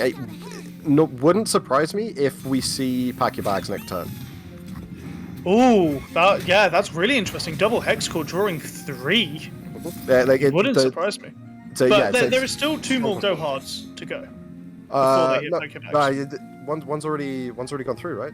It killed one's gone through. This one has to be played, and then they have to draw 2 more to have Pack Your Bags. Sorry, that's what I'm. Yeah, but again, I think the possibility certainly exists. Like, how many are in deck right now? So we've played one, which create 3 copies, right?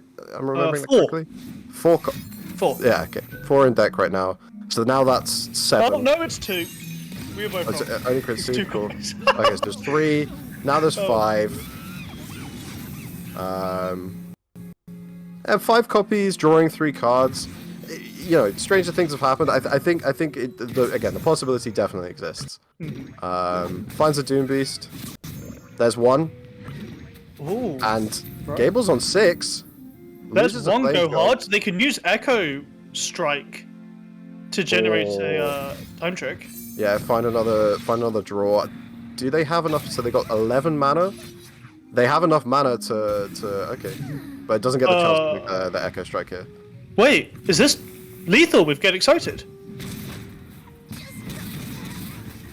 It is. It's lethal with Get Excited. Yes, it is. Even through the drain. Wow. Okay. We were hoping Smooth Soloist would come out with this huge combo, but Gable just keeps wide. But yeah, just keeps it. Yeah, this whole time we've been talking about it, Gable's just playing dudes and smacking face, and that'll do it. There we go. Yeah.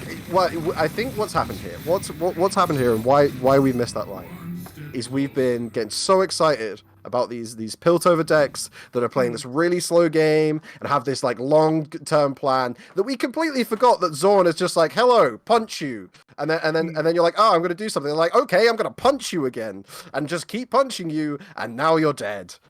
So okay, fair enough. Gable just brings it home with a good board state, which honestly we should have been expecting, and we need to keep an eye on that for next game. Yeah. So what was critical there is, because the Hextech Foundries were put down, they kept drawing cheap cards, so Gable was able to fill their board really fast.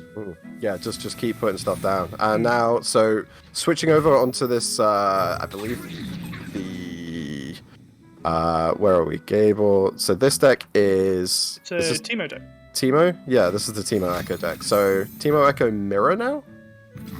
It looks like it, except for Gable is running Stinky One. Yeah. Not the end of the world, the Smooth Swallow-est, because you can still play it and put 2 more in Gable's deck. So it's just a shroom off at the moment. Yeah. It's just well, I mean, we're making a lot of removal here on the bottom of the deck for Smooth. Gets him for 4 damage. Gets him for 2 damage. Double. I really like lecturing Yordle in this matchup, though. Yeah. Gable's got to feel good about having 2 of those in hand. I'm wondering, is there ever a safe time to drop Hexcore Foundry? I think that's getting discarded to a Get Excited. Yeah, I think you just can't risk it. Even though you may have more shrooms and you may have higher Nexus health, it's still random, and you want to control the game as much as possible. Absolutely, and also the other things about, like, realistically, what else are you going to discard? Like maybe the poke from the lecturing Yordle. Yeah, that's an the option. poison dart. But yeah, I don't know. I think it's. I'm not going to call it in to play Foundry in this in this matchup, but I don't think it's really where you want to be.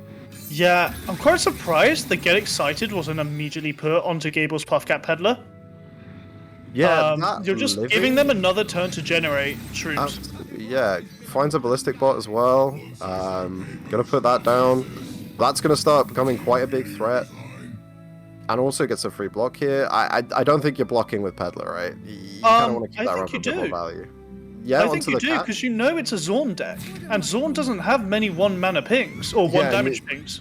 Yeah, you're the one holding those cards with the lecturing Yordle, not your opponent. That's very true.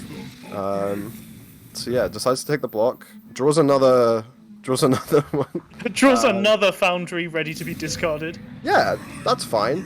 Yeah, I guess. Choosing not to use the lecturing Yordle's poison dart there, bit interesting. Yeah, not a fan of that. I feel like you want to just put caps in the deck as much as you can, right? Yeah. Go hard. Go hard. So we said there's not many 1 damage pings. That's because there were only 4 in the deck at that point, and it's very unlikely to actually draw them. Is used on the Peddler, but still looking good. And now Foundry's gonna progress this go hard draw. Yeah, we're just gonna. If there is any, none in Smooth Swallow-est hand, but the Echo goes down. Might need instant removal to respond to him. I'm gonna be honest. Okay, so what? Echo's probably getting excited here, right? Yeah. I'm gonna be yeah, cool. Discards the ignition. I'm confused by Gable's lines here. I don't know if there's something I'm missing by the way that they're playing this one out, but I really think that lecturing Yordle should have been on the board about 2 turns ago. Yeah, it's just lecturing Yordle's the best champion in the game, so I'm not sure why they're holding it back so much. There's just no reason to sandbag, especially because there's 2 in Gable's hand. So you're getting around. It doesn't matter if Smooth has the removal for it. You can just play another one. And if it doesn't get played here, okay. Finally hits the board. Gonna take out that ballistic bot, I imagine. I think it's just a bit too late. Gable will be able to burn Nexus HP just with spells next round. Yep. If we take both of those Get Excited to the face, Gable's on an effective 4 here. An effective 3 now with Ignition. And another Ignition being drawn next turn. And Ledros in hand to finish it off. Don't think that's going to be required, though. Is Teemo leveled for Smooth Swallow-est? As the final Get Excited just gets you. No, not. Wait. No, it'll be glowing if it was leveled. Yeah. No, I don't think Gable has that many Puffcats in deck. It's enough for it to be a concern. With it's 0-15.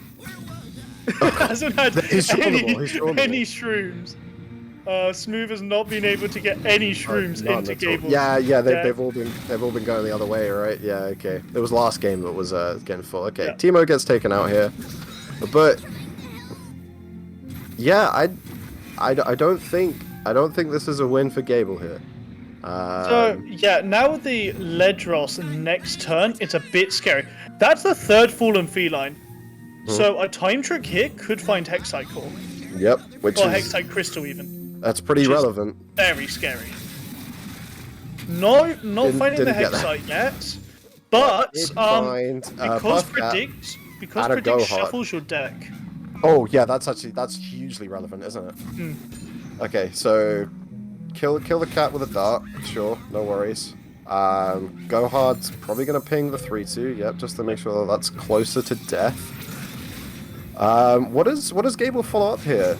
So Gable has level Teemo, which I was Okay. about to say, and is gonna either double the Shrooms and Smooth Swallow-esque deck. Maybe Smooth doesn't really care at this point in the game in I having can't imagine. 30 or 40 Shrooms in the deck, and might just feel like that's kill Yep. after that's, shooting that's, it face. Yep, that's 9 mana of burn. That's 9 mana burn. 9 damage burn. Yeah, sorry. And Oh yeah, 10 mana. it's 10 mana, kill, win game. I think you just take those scores. That's going to tie us up, right? So that's 1 Yep. and 1. That's 1-1, and the Teemo matchup going in the way of Smooth Swallow-esque. Yeah. So all to play for now. Who's going to get to represent Zorn? Who's going to be more aggro? And this is what we were talking about, right? This is two very aggressive lists that have just gone against each other, and Smooth finding it with burn as well.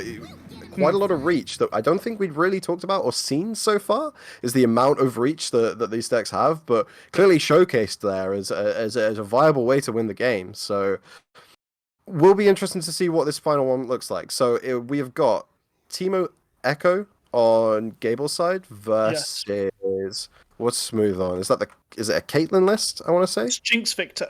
Jinx Victor. Victor aggro with a Captain Farron finisher.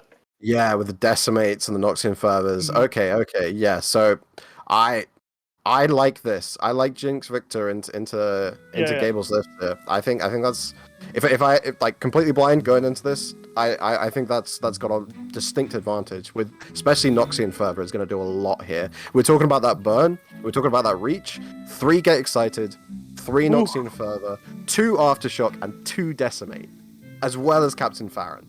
And a few used casks chucked in because we found them in the back. And hey, maybe Jinx gets flipped as well. This if you want. Oh, reach, don't go you want promising burn, things you can't deliver on. Come on, don't get my hopes up like that. I'm sorry, I won't do that to you. But yeah, I think a lot of upstairs damage that can be done by Smooth here. So we'll see how he decides to go about that. For now, just a stinky little boy gonna trade off. Definitely got to favour Gable there because only one of them's running Teemo. Yeah, true. Follows it up with a ballistic bot as well. Now, does Smooth... You hit here. You open here. Yeah, just open attack. You Unless- should always open here. Yeah. Yeah. Just get in for the damage. You can worry about buffing it later. I think. Do you want to play Peddler here? Do you want to just put Peddler on the board? I would drop Peddler here. Yeah. Personally, because it allows you to have access to Sump Fumes next turn, and that can be very valuable when it does 3 damage. But okay, using the Thermogenic Beam instead to take out the Boom Crew Rookie before it can do that 2 to face. Yeah, I think just sort of trying to preserve your life total as much as possible is it's a reasonable stance to take. I think obviously doesn't look great into Victor the next turn. Gonna feel kind of bad. Oh, and gets a spell shield on it. Yeah, really good That's big. there. We've seen how prevalent Zorn Burn is, but Victor so- with the 4 HP and now a spell shield, that's unkillable. So, well, I mean, not unkillable, right? Not Because we- unkillable, but Yeah. bloody hell, you gotta put a lot of resources into it. Well, even then though, Lecturing's going to do a lot of work here. Going to pop that spell shield pretty neatly with a free spell that you've generated. So Going I to was level up looking your... for tough. Yes, he got tough. Oh my. Oh, that's Alright. massive. Yeah, I take back everything I was just saying. Tough That's is the best keyword at this point. okay. Yeah, Victor And the never Victor dies rolled here. Victor just never dies. Oh, and the shrooms are raining down into Smooth's Swallow-ist's list. Just a full like a nice little forest of them growing slowly. With a quick attack or elusive here. Challenger is not that bad if you want to grab the Puff Cap Peddler.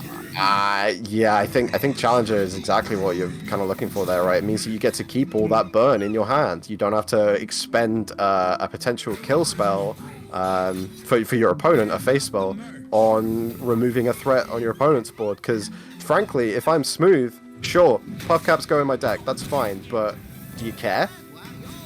Not particularly. Unfortunately, because Victor prioritized killing there and taking the hit, Poison Dart plus some fumes will take him down. It doesn't matter. Like Victor's done his Gable's on job. 8. Gable's on 8, and Yeah. Smooth has all the burn in hand, ready to kill. That is 9. That's kill. Yeah. Wow, I'm that was not fast. sure. And the mana's there. Yeah, Mana's there. Yeah, 10 mana. Perfect that's amount. GG. Well, it was bad for Gable. But, Gable doesn't know, but they'll put up the fight.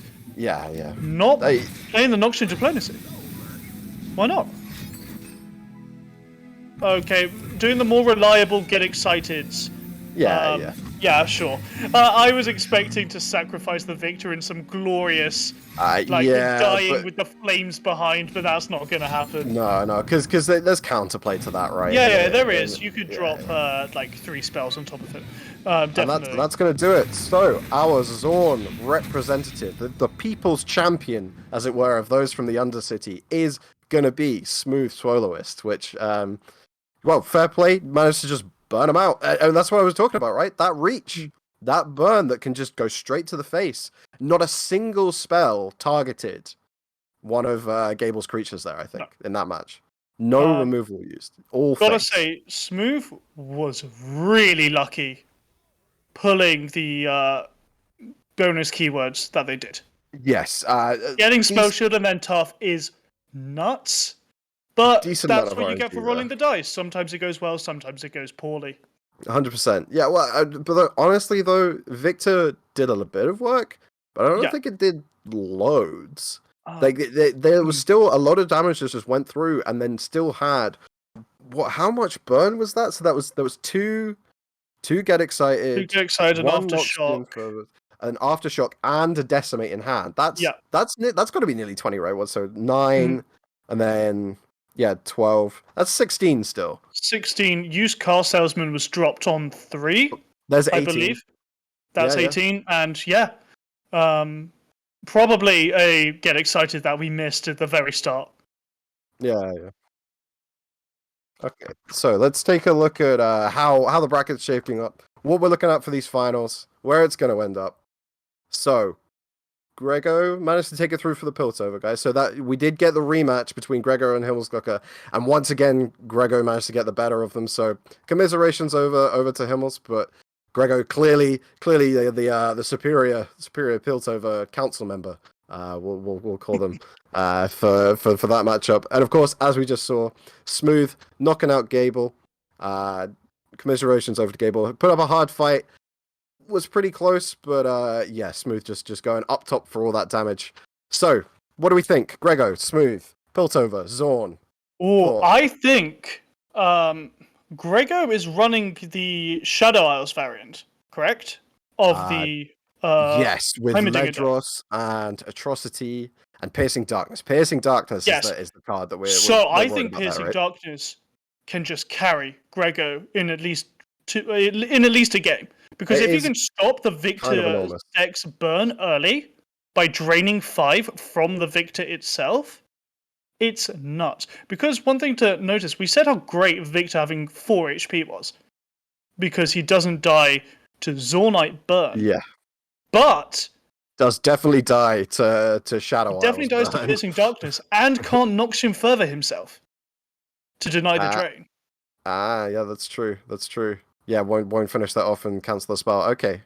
So, all right. So we think what slight advantage at least in one matchup. In to one Grego. matchup, I think Grego definitely has the advantage. However, his other deck is also running Captain Farron. It's doing a bit more of a mid-range thing. It's running a lot of removal. With Yes. Culling Strike, Noxian Guillotine, just all the removal under the sun that you could possibly cram in there with Caitlyn and Ezreal to back it up. So what the game plan there is to flip Ezreal, kill everything that your opponent does, and just eventually burn them out, right? And I think we'll finally get a chance to see Caitlyn shine. As long as she doesn't get a monkey clapping her the moment she drops on board, I think her flashbangs will finally do work. Because we've seen her in the actually gonna be Piltover relevant games, here. and they've done relatively nothing. I mean, yeah, pinging a big crocodile for 3 was pretty good, but apart from that, yeah, this is where Caitlyn's going to be good, right? Against these aggro decks, against everything that's running like 1 or 2 toughness here and there, Yeah. a lot of like board spread, plenty of targets to hit. There's never going to be a moment, I imagine, where there won't be something for a flashbang to try and get. So yeah, I think again, I don't want to call it too early. I don't want to say that Grego's definitely favored because of the cards that they have available. I think there is definitely a world in which Smooth can just absolutely go ham, do way too much damage, and Grego will just never be able to stabilize. Like that could happen. If Grego has a bad hand, then yeah, we'll see how it goes. But we will be back with that after this break.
And welcome back to the finals of Topside versus Undercity, Piltover versus Zorn.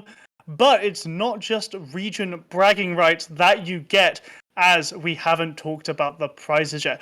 First place will walk away with the glory of knowing which region's best, and also 650 points. The second place, unfortunately, they will not be able to say their region is the best, but they will walk away with 550 coins. And then the third place between the semi-finalists who unfortunately didn't get through will be decided, and the winner will get 440 coins. You're just picking up some pretty dope emotes there, right? There were some really good ones from this patch. I'm trying to think. There was isn't the Kennen one? Was there a Kennen one? What am I thinking? There was definitely a Yordle involved that I really want to get, but I don't have any coins in my account right now. If I had any, I would 100% pick up that Caitlyn, the shaking Caitlyn with the teacup. Yeah, I think that is one of my favorite new emotes to come out from recent patches. We've seen a few times today, and it just embodies people's feelings perfectly. Yeah, I should probably pick that one up. Like the one I use the most, I think that definitely has the most use is definitely still Asol, just doing the finger guns. Oh, okay. That's my go-to on basically everything. And Lulu with the sippy cup. Oh yeah, I'm a Lulu or a Shen guy myself. Oh, okay, Shen at the end of every game. Yeah. Unless they're BMing, and then they don't get a Shen. They don't deserve a Shen. No, if they're BMing, that's when you pull out the Asol finger guns. Oh yeah. And you rope them, and you're just like, hey, I got you. It's my favorite emote in the whole game. I'm so glad they added it, and it was in like the second patch, right? So man, they really peaked early. Oh well. Don't say that. It will make the emote makers sad. No, I'm sure they'll appreciate my comments. Probably, maybe. The constructive comments of "I don't like it." No, I didn't say I didn't like them. I just said that, like, you know, They peaked. We've had the best one already. What are they gonna do? I mean, yeah, the teacup's not bad, but for any League of Legends players out there, I've seen the most recent emotes on the PBE patch, and happily we can get a few of those because they're doing a honor to old meme history. So you've got Renekton as the old school Velociraptor. Oh, okay. Doing the cool. that. Yeah. Wow, Velociraptor. That's a meme I haven't thought about in Oh yeah, in a 10 while. years. That is. Yeah, that's old. I'm still mad that they didn't put like I can't kill you in the zillion emote into LOR. No, but they've got him backing away into a portal. Yeah, but like, just I want the little dance. Like it would have made me so happy. Never mind. And we're just waiting to get into our final match of Smooth Swoloist representing Zorn and Grego even representing the region of Piltover. Yeah, I'll ask you this one more time. Uh-huh. We argued Piltover earlier. Mm-hmm. Who has the advantage? Yeah, like I was saying before the match, I don't think my opinion's changed. I think I'm gonna give it like 55 to 60, like somewhere like we'll call it like 57. 57 to Grego, I think. It just depends on draws a lot. Like, cause again, Smooth could just go absolute bananas and do a bunch of damage, but not like this. This is an interesting starter for Grego here. So what would have been crazy is, I think it was a bit disrespectful not assuming the Go Hard deck would open with Go Hard. Right, yeah. If you banked that mana, your turn 3 Shock Blast kills double bot. Yeah, that's true, but that option is not going to be available. Probably looking at like, there's going to be like a turn 4 or 5 play at this point, depending on... I don't know about the double Forge Worker either. It will give you 2 mana, but you still can't use any of your 6-cost spells, which you really want to get going. I think Grego's attitude here is just to deny as much throughput damage as possible. Right. Just completely scorched earth here. Just hang on for dear life until like sort of turn 5 or 6, I would guess. Okay, yeah, so refill the mana. So next turn, Shock Blast can come out if needed. Jace probably not going on the board. That's a nice draw as well. Tomorrow's a really nice drop because it can block into bot. Exactly. And not that bot would be swinging because they know Grego has access to Mystic Shot. Wouldn't be surprised if Jace goes for the quick attack here, mostly because bot's almost 4. Yep. So just complete attack with complete impunity into that, which is always useful. I imagine blocking with the 2-1 here if an attack comes through. Smooth, all-out aggression, slamming that hex core onto the board. Not sure if now's the time. Oh, Gregor Ledros? finally picks up the Ledros, which they can play on 9. And I don't think they're having a difficult time right now, to be honest. Yeah, this is a really good swing. Yep, and they've got that late game insurance now. They know their plan of sandbag until turn 8 or 9 just to hold the game out. Yeah, we've hit that mid game now as well. Like I said, we've got to turn 5, and Gregor can start developing a little more. He's taken 2 damage, which is nothing. And 4 damage now to equalize them both on 16. Goes to 16, and there is a little bit of reach in Smooth's hand. He's got an aftershock. He's got to get excited. Yeah. But it's not going to do it, and I don't think that's quite going to be enough because he hasn't managed to connect with any of these big creatures or like any of these like small wide threats that he's trying to put on the board. Just haven't got through. Teemo is not long for this world, that's for sure. No, and I think that was a bit of a wasted Mystic shot, to be honest. I don't think it was necessary at all. You can just block that with the either Forge Worker or the 2-1, and nothing's really lost because you're never striking with the bot here. No. Yeah, probably worth just hanging on to that one, but yeah, hit face with it. Yeah, like again, there's probably there's some plays that Smooth can make here. If they can get a bit more chip damage in, get something through, hopefully connect with something they've got a way into the game. But as it stands and the way things are developing, honestly, I'm ready to call it already here. Yeah, Smooth is really fighting against the wall here.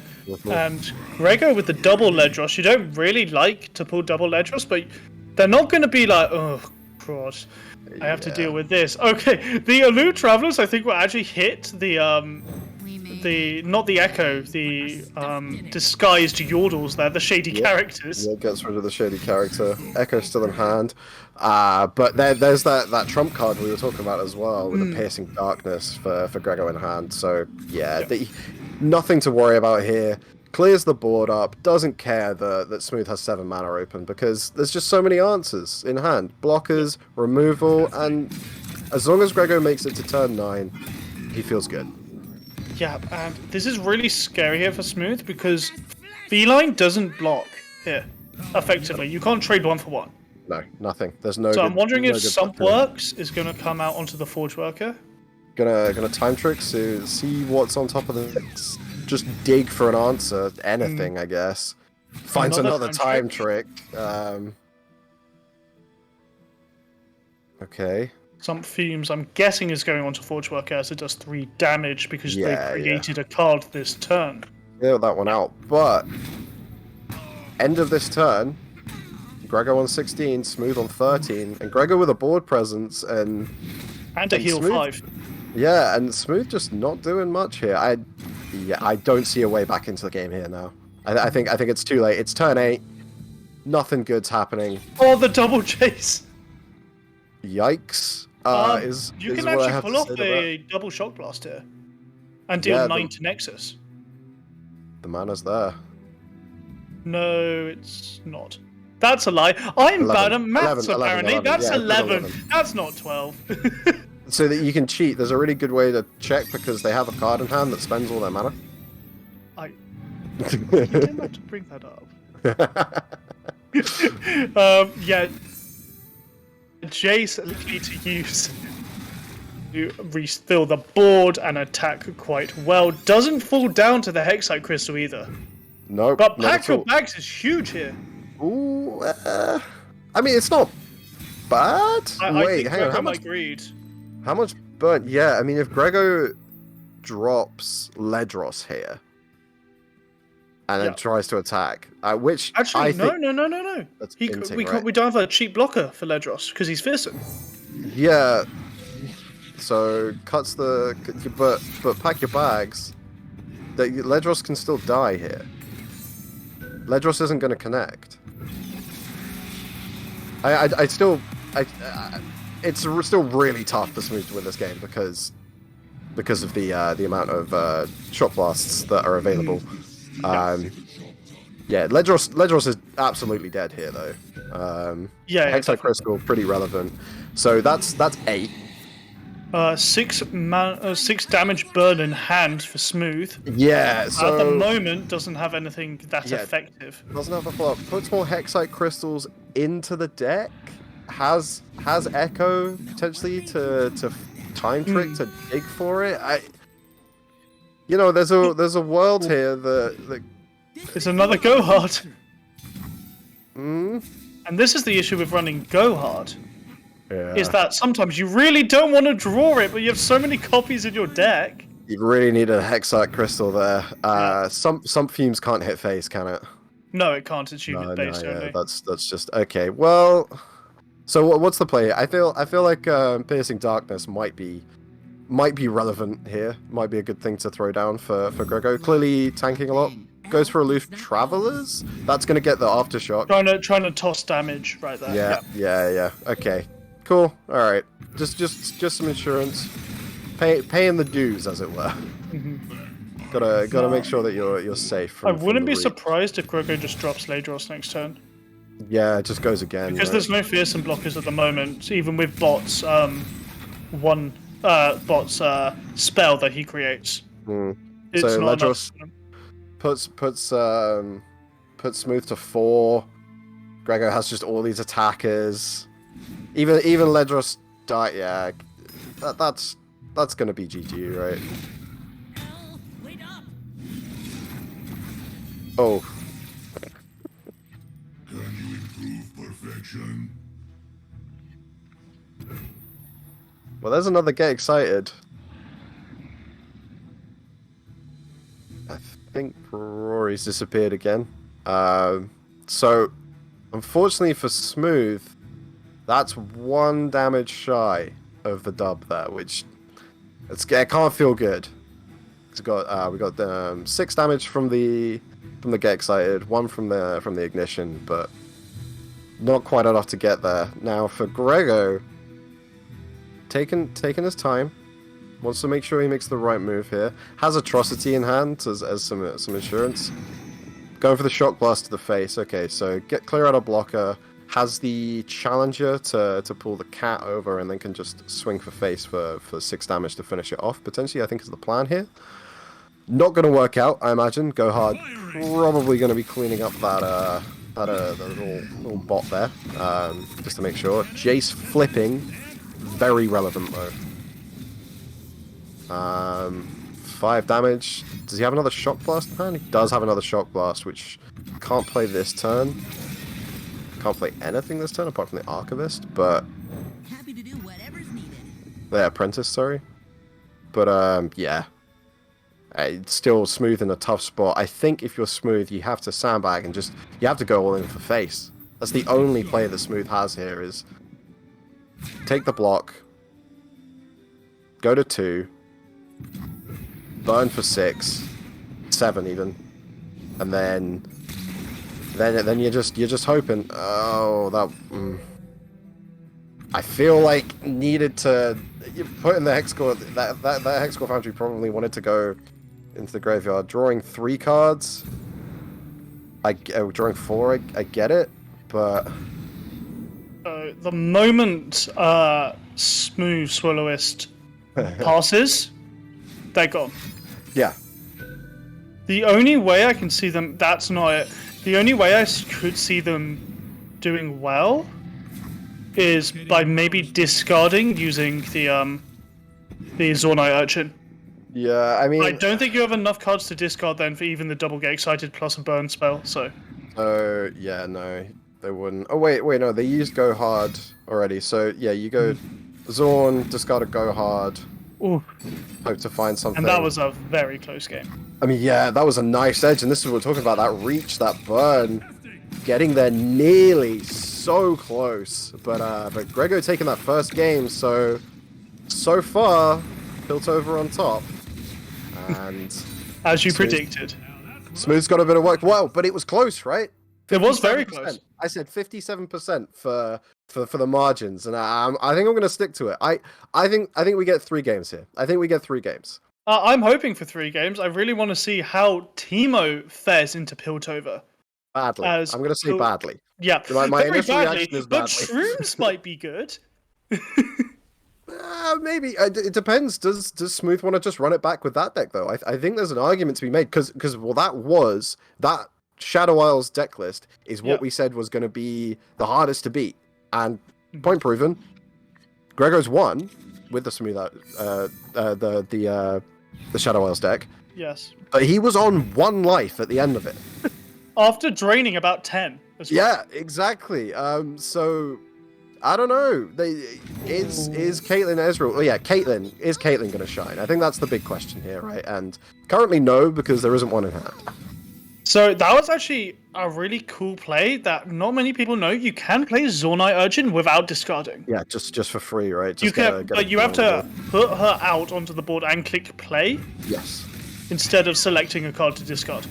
but it is relevant sometimes. I think this is one of those Oh, instances. 100%. This is the best point. I don't know if she was necessary to play.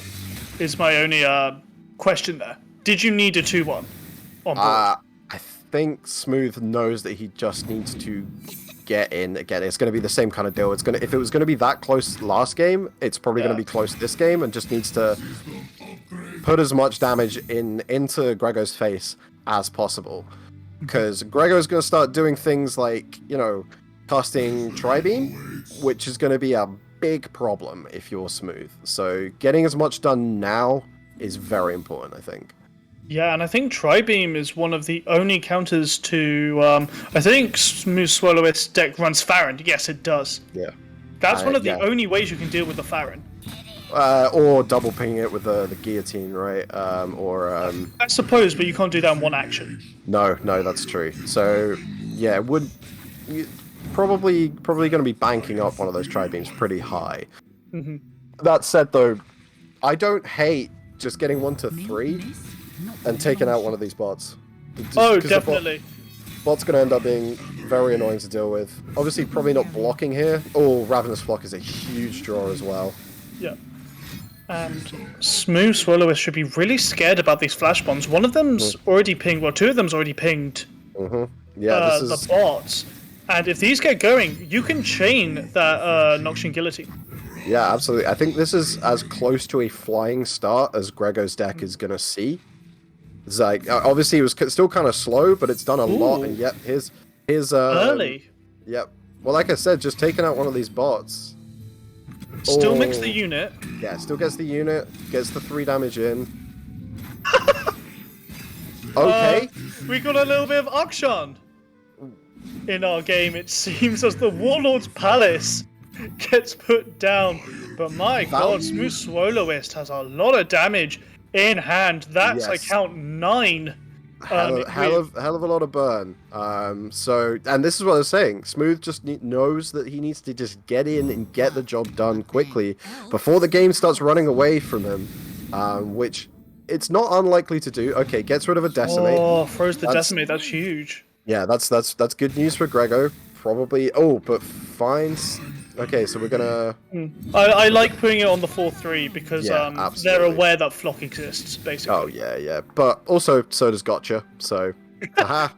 But Gotcha. that was only a usable card this turn if they drew it this turn. Oh So- yeah, for sure. And they drew it off the Aloof Travelers as well. So sometimes RNG just smiles on you. Oh, and there it is.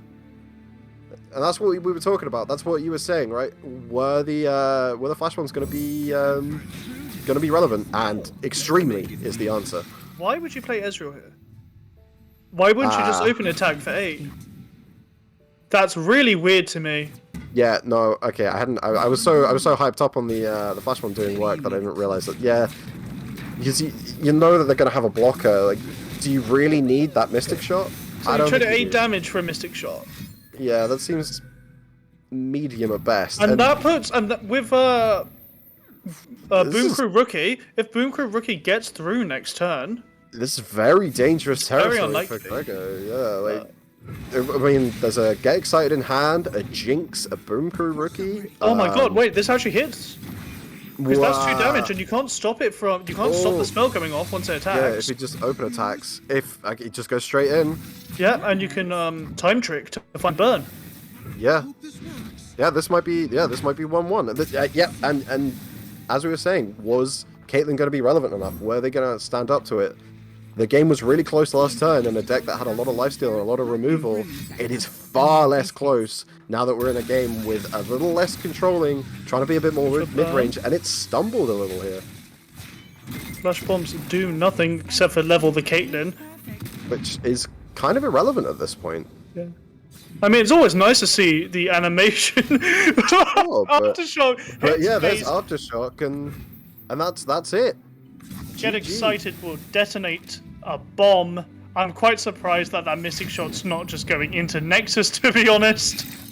Yeah, just ends my pain.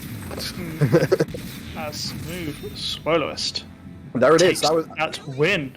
That was pretty quick as well. That was what, 10-6, I want to say, 10-5, one of them. That was really fast, yeah. Yeah, that was a fast kill. Like, and that's the power of burn. That's if you just play a bunch of spells that say deal some damage and you put them all at your opponent's face, eventually your opponent won't exist anymore, it turns out. So, okay. Now, going into game 3, Yes. all to play for. This All is to it. play for. We're Teemo down to Echo. a best of 1. Teemo Echo. I'm wondering, is this enough? Oh, wait, I mean, There's- with the splash into Doom Beast, that's pretty relevant, I think. Has the Ledros and Gohard, so yeah, this is the Gohard deck. Okay. Yeah.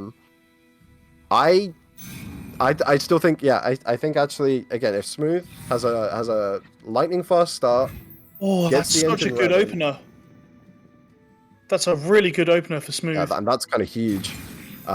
Grego keeping both champions, but has a blocker as well. I think there's, like, say, I'm gonna say the line. We got a game on our hands here. So, what you want to do here when you're Smooth is your opponent's running a Tri-Beam deck, so they're always wanting to use 3-cost spells. So you want to save all your units and not play them one per turn.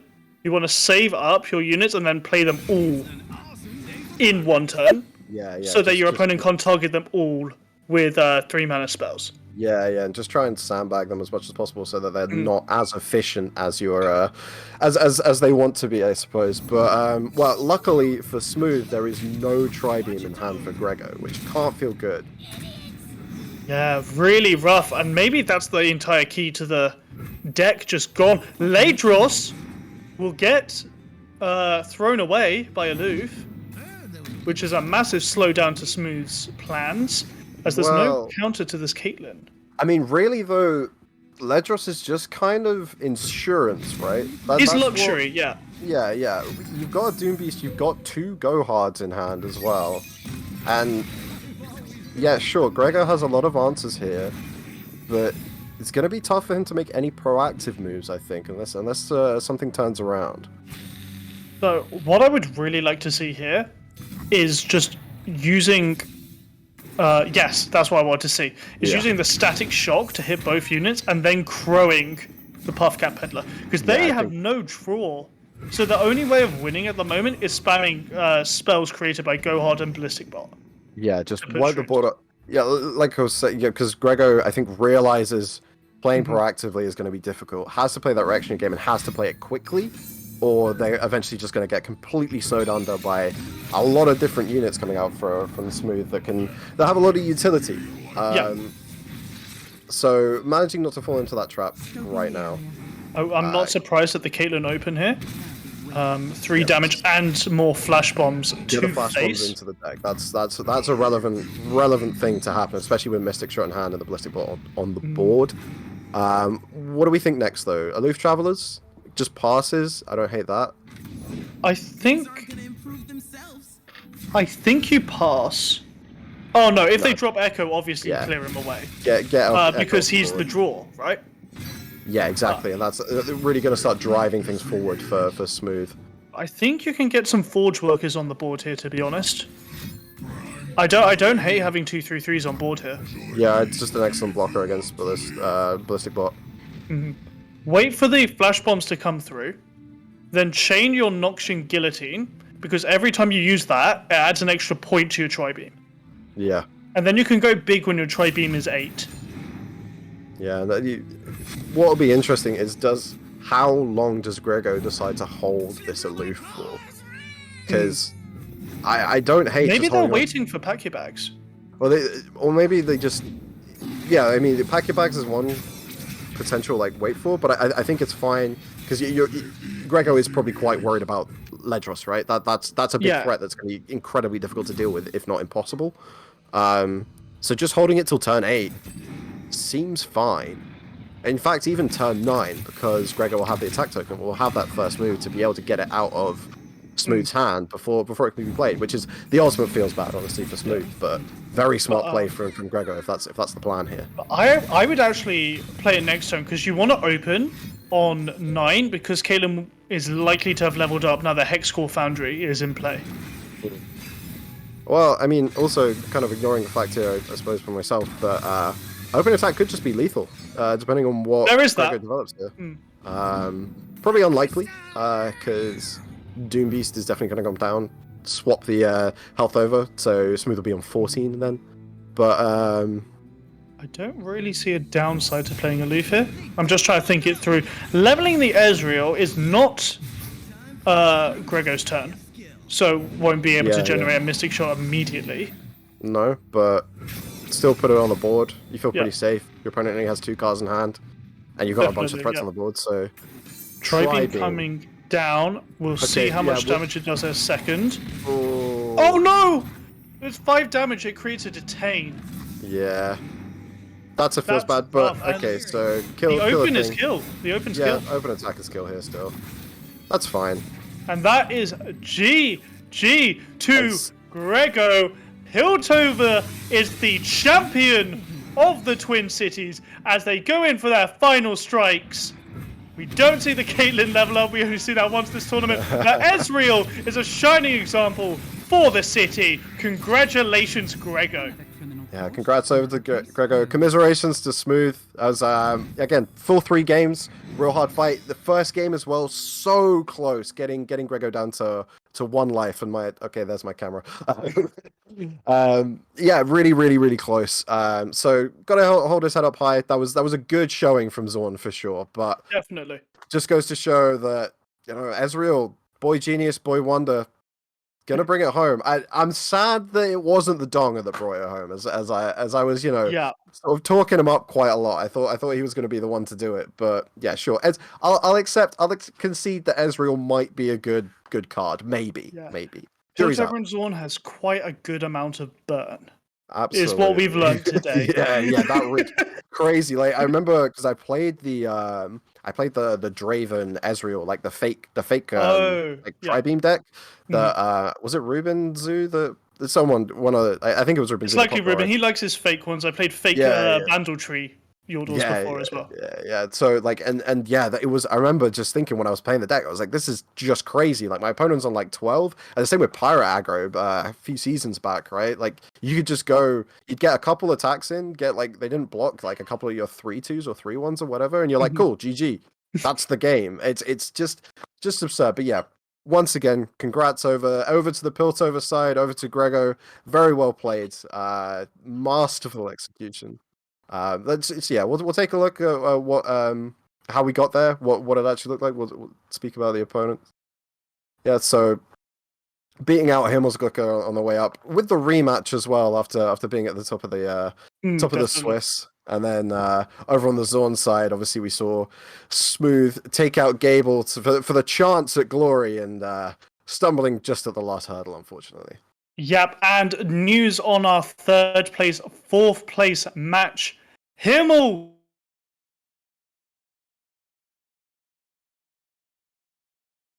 And okay, Himmel, I'm just going to pop in right now just because I think Rory's internet has gone once again for the final time tonight. Himmel coming in 3rd, managing to take out Gable there. So commiserations over to Gable. Came so close to winning some coins, but again, just wasn't quite enough. So, all right, so at least one of the Zorn side managed to win their match. So a little bit of redemption for Zorn, I guess. So yeah, Himmel him are going to be taking home those 440 coins, Smooth with the 550, and of course Grego with the 650. Gonna get them some emotes, maybe a board. I don't know, whatever they want. I'd get emotes. I'd get emotes. Emotes are the definite buy, right, Rory? You agree with me there? Now that you're back, emotes are always the buy. You see, the thing is, I was doing a really good monologue. I bet you were. Nobody heard it though. I can't. There are forces out of our control. You may have noticed watching today that we've had a few internet issues, but I hope you enjoyed the stream and I hope you enjoyed the games. I'm Rory B, and this is Future Sailor. And from all of us here at the tournament, we wish you a good night. Thanks for watching. Good night, everybody.